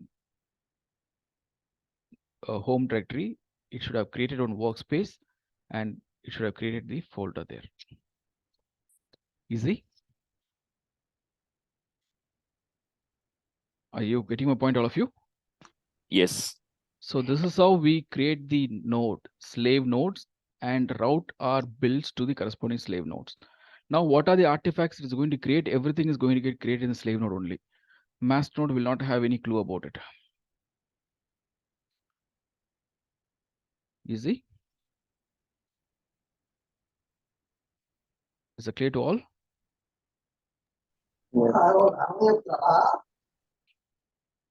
Guys, am I making things clear or it's Sai, I have a query regarding this Maven. So let's say we install Maven, I mean Git, JDK and Maven on slave node, right? So where Maven comes into the picture, I mean, as you told us that the pom.xml something. we'll talk about. Okay, as of now, we are just talking about the pipeline creation steps, how to create a basic pipeline. Then I'll show you how to add those task definitions. There I'll let you know how to use your Maven build and all. So each and every task, right, we'll see how to define it. So at this point of time, you should understand how to code a pipeline script and how to add more stages to the script and how to assign the label to a pipeline job to route your request to the corresponding slave node. Are we good with this? Fine. So now we'll take one Java web application. So as I said already, the assumption is the Jenkins job, it is going to perform the automated build, which will compile the source code and create the artifacts. And then it is going to perform the automated unit testing also. But to perform all these things, first we need a source code. The source code should be created by the developer and should be available in the source code repository. So I'll be sharing you one source code repository now. Let me ping you the link.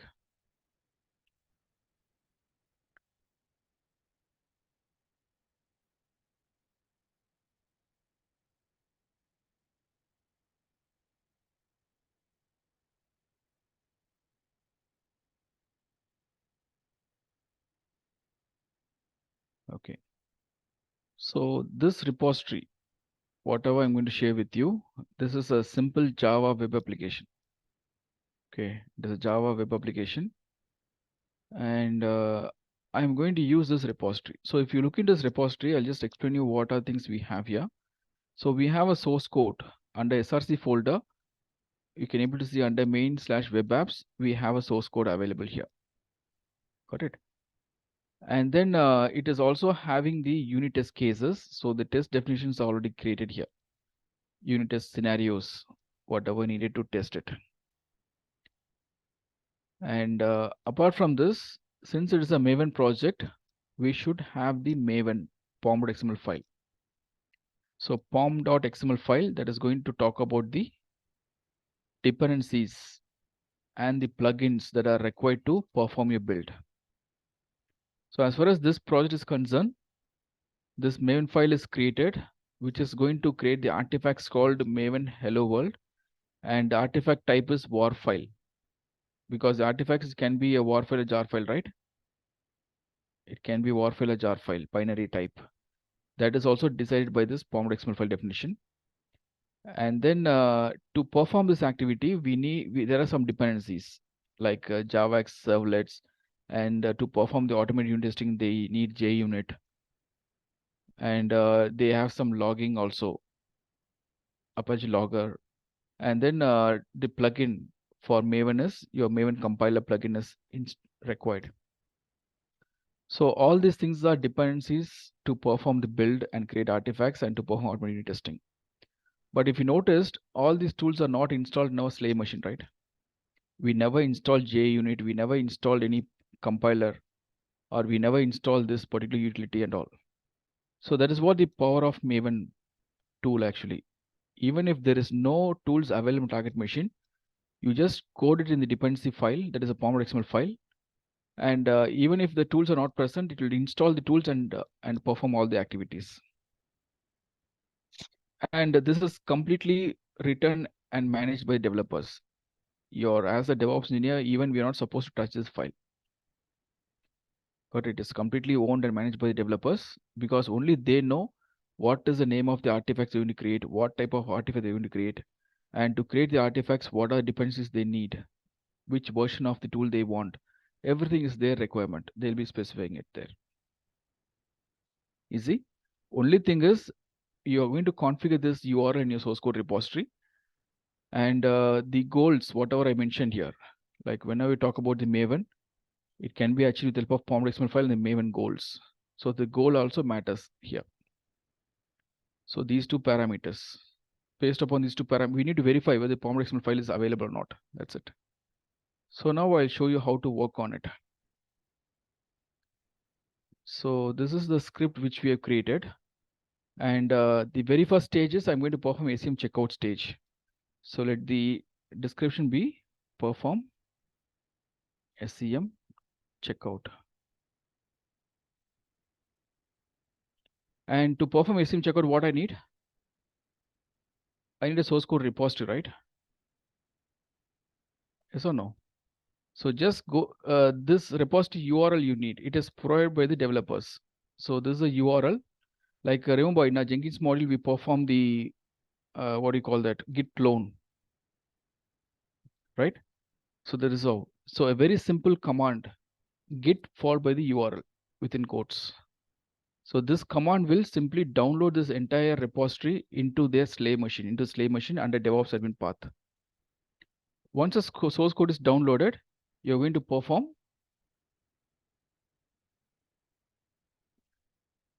Maven build. So the Maven build can be performed with some SSH commands. Like using SSH command, we can perform Maven build. So it is purely depends upon the goal, whatever they're going to give. It can be clean package or test or build. It's all depends upon their requirement. So whatever it is, you can able to simply go and code it in your script. So in my case, I'm going to use a code like this. So I'm going to use SSH followed by the command mvn, and the goal is clean and package. And this script or the project, whatever they have some unit test also. Like I showed you, right? Unit test cases are available here in test folder. So by chance, if this test fails, we can simply ignore it by using this option. Dmaven test failure ignore is true.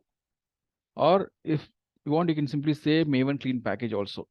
So what the clean package is going to means, ultimately package, like if you want, I can mention here itself. Okay, where is it? Maven goal. We have a goal called package. We have a goal called build and test, and then clean. Like this, we have some goals. So build means it is just to build the application. I mean, it just compiles. That's all. And test means it will build and perform automated unit testing. That's it. So clean means it is used to clean the target library or directory. Why? Because whenever we talk about the build activity, is going to create the artifacts. Artifacts means the binaries, the war file. The war file will be created separately in a target folder. So before you create a package, if you want to clean up the existing target folder, you can use clean action. And then we have something called package. This is used to perform build, unit testing, and then packaging. Create war file, or I can say like binaries in target folder. So with a single command or instruction, I can able to achieve all these things. What are things I mentioned in the above stage? I can able to perform all these things with a single command. So that's why. So now if I say Maven clean packaging, what it means? Ultimately, I'm going to create a package, but before creating a package, just clean up the existing directory. I don't want to know replace or anything. I just clean it, clean and package. So now if I execute these things and deployment, I can simply say like, hello, will it be here for now? Let's focus on these two stages first. So let me go to a job and this one. So now if you noticed, we are going to perform the Maven build. And to perform Maven build, what you need a Maven tool. Where we have installed Maven tool? Guys? We have installed on slave node. Slave node. So in the slave node, where is it? What is the tool? MVN version. Sorry.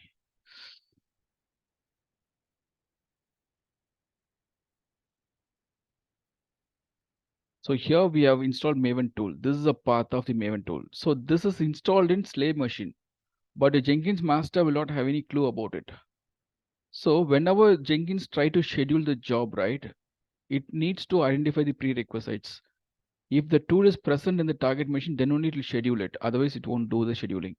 So how to notify the Jenkins master that this tool is already present in the Jenkins slave machine means for that only we do a node tool configuration. So just go to Jenkins dashboard.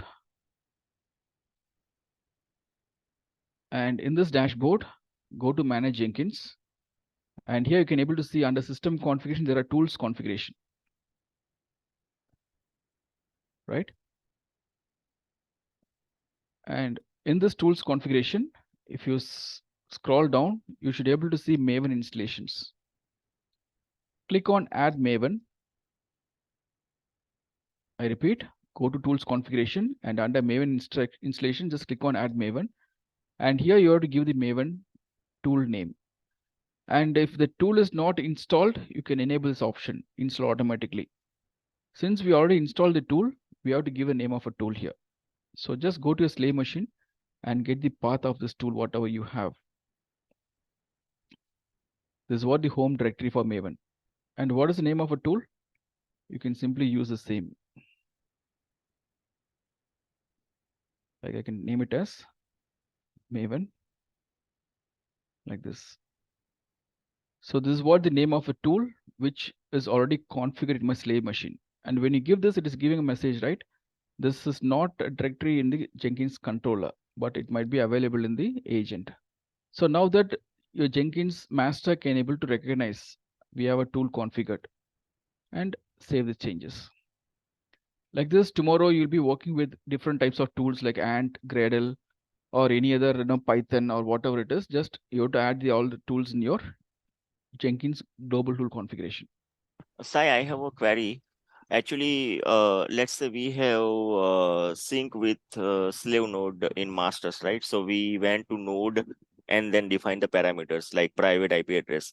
So how can we make sure that Maven, let's say if we want to configure with another slave node, so do we have to define the same path over here for Maven? Yes. Yes, that's right. You can give the same, but name can be unique. Okay. Let's say, for example, here, can you able to see my screen? Yes. So here, in this case, I just given the name of the tool, right? So if you have the same tool installed in more than one slave nodes, you can simply add the name here. Like this is slave node once Maven. Like that, just name is just for a reference. By this, you can uniquely identify the name of a tool. And once you give a name here in your pipeline script, all that you can do is you should add the tag tools followed by the name of a tool, Maven hyphen 3.6.3. That is what I coded here, right? This tool name you have to give in your pipeline script. So now what will happen means when you execute the script,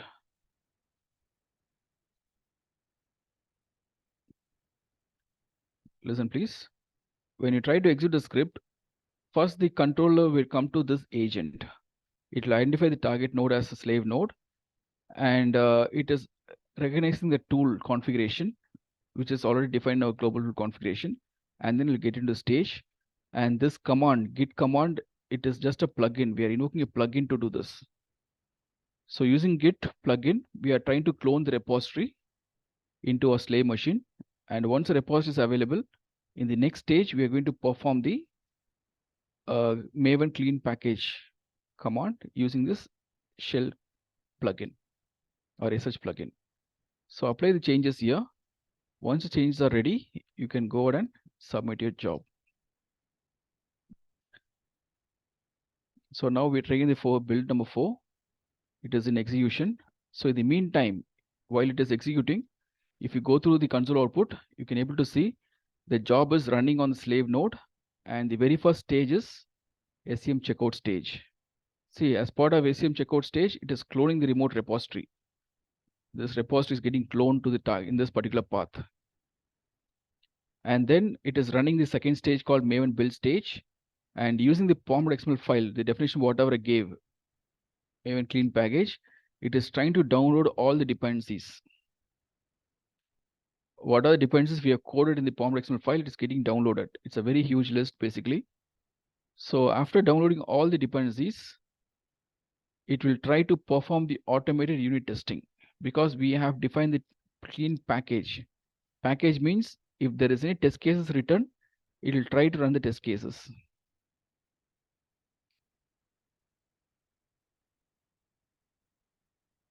See, it's a very huge list. Maybe it's a one-time activity. It is not like for each and every job it will download. For the very first time alone, it will take some time to download all these things. Once it is downloaded, for all the subsequent execution, it refers the same from the path.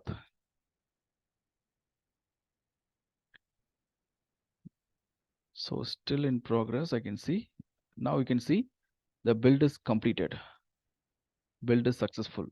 So as part of the build, it is executing, creating a war file.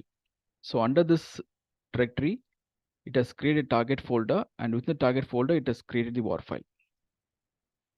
So from where I can check means I can go to my Jenkins machine, I mean slave machine. As the DevOps admin only, I just execute this, and I'm on this path home directory. If I say ls, I should be able to see the workspace folder created here. cd to the workspace folder and ls, you should be able to see the project folder. ls to this. See here, what are the files you have in your source code repository, like src, bin, and what is it called, pom.xml file. Everything is available in source code repository, right? It's all cloned to this path. But if you look into the actual source code repository, it is not having target folder, right? It is having only 3 folders here. It is not having target folder in source code. But as part of the build, once the build is completed, I told you the artifacts will be created in the target folder. It creates one target folder, and if you go to the target folder, you should be able to see the war file is available here. This is what the executable. Okay, so all that we did here is we have created one Jenkins pipeline, and we have routed our build to the slave machine. And using this Maven tool, we are trying to perform build. And to perform build, we just identifying source code using this source code repository URL. Is that clear? Can you please recall?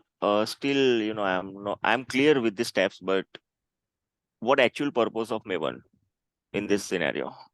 See, what is the content of the source code repository here? It is just having the source code, right? Yes. So they just maintain Java programs. Some Java web applications are written here. So my requirement is, I want to build this application. Like as I said here, the source code, whatever we have, we just maintain the source code repository that has to be built. So as part of the build, we are going to compile the source code and create artifacts. So Maven is a tool that is responsible to do this activity. Got it? Maven is basically a build tool. Hope you can understand here. Maven is a build tool that is used to perform the Maven build. It means it is going to compile a source code and create the artifacts. That's what it did here. Okay. All right. Please don't consider that Jenkins is building the application. No, just a build orchestration tool. Using Jenkins, we are not compiling the source code or creating artifacts. But we are just using Jenkins to automate the process. That's all. Why? Can we? Because tomorrow, whenever we perform any sort of modification source code, developers can simply execute this pipeline. Automatically, code will be pulled from the repository. Latest code will be pulled from the repository. It performs the application artifacts and maintain the source code slave machine.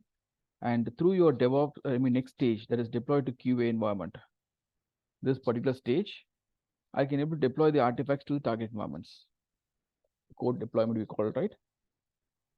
That's what. So in the next session, I'll show you how to enhance this pipeline for deployment purpose. Sai, can you please share this link, Git link, in the chat box? Yeah, I'll be sharing it. This class notes is available, right? So in the class notes, we can able to get it. Okay. No problem. So I'll be sharing this entire script with you. And also this is having the installation guide for installing your Jenkins master slave node, user ID creation, everything. All right. So as far as today's session is concerned, you should know the purpose of Jenkins master slave and architecture. And you should know how to install Jenkins, how to work with all the Jenkins management level, like plugin management, user management, security management, tools management, node configuration. All right. And you should also create some freestyle projects and pipeline projects. At least you should be able to perform till this level. That's what the expectation. So you should perform the SCM checkout, and we should be able to perform the build, automate build. And the script, whatever I coded, right, even you need to code it manually. I have a technique. In the next session, I'll show you. There is a concept called snippet generator. Using snippet generator, we can generate the script. Complete script itself. That we'll see in the next session.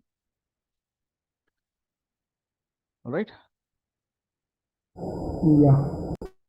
So I'll stop with this for now. In the next session, we'll enhance the process, like how to create a separate QA server, and in the QA server, how to install some Tomcat web application servers, and using Tomcat, how we can able to test the applications, and how to send the email notifications, and how to automate this process using some scheduling, like build periodic option or webhook options, how we can able to automate this build. Because every time I'm just manually triggering this job, right? This trigger is happening manually, right? But as soon as I make the code change, as soon as the source code is updated to the repository changes, the pipeline job should get automatically triggered.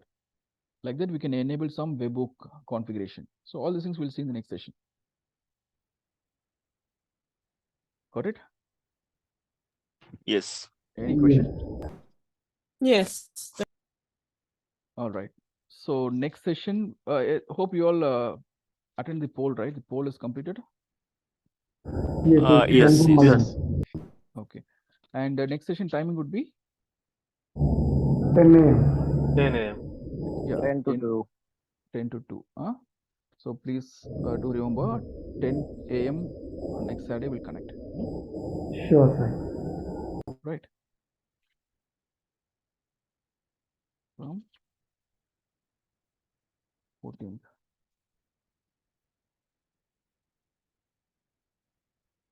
Hope you guys are comfortable with this, right? Sessions. Yes, sir. I am okay. All right. So yeah, if you have any query, you can ask me now, or if you don't have any question, you can log off. I don't have no problem. Thank you for your time. Please do practice. I'll be Thanks sharing all. all these things in the repository. Thank you all. Thank you. Thanks, sir. Thanks. Yeah, all. sure. Bye. Thank you.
Yeah, hello.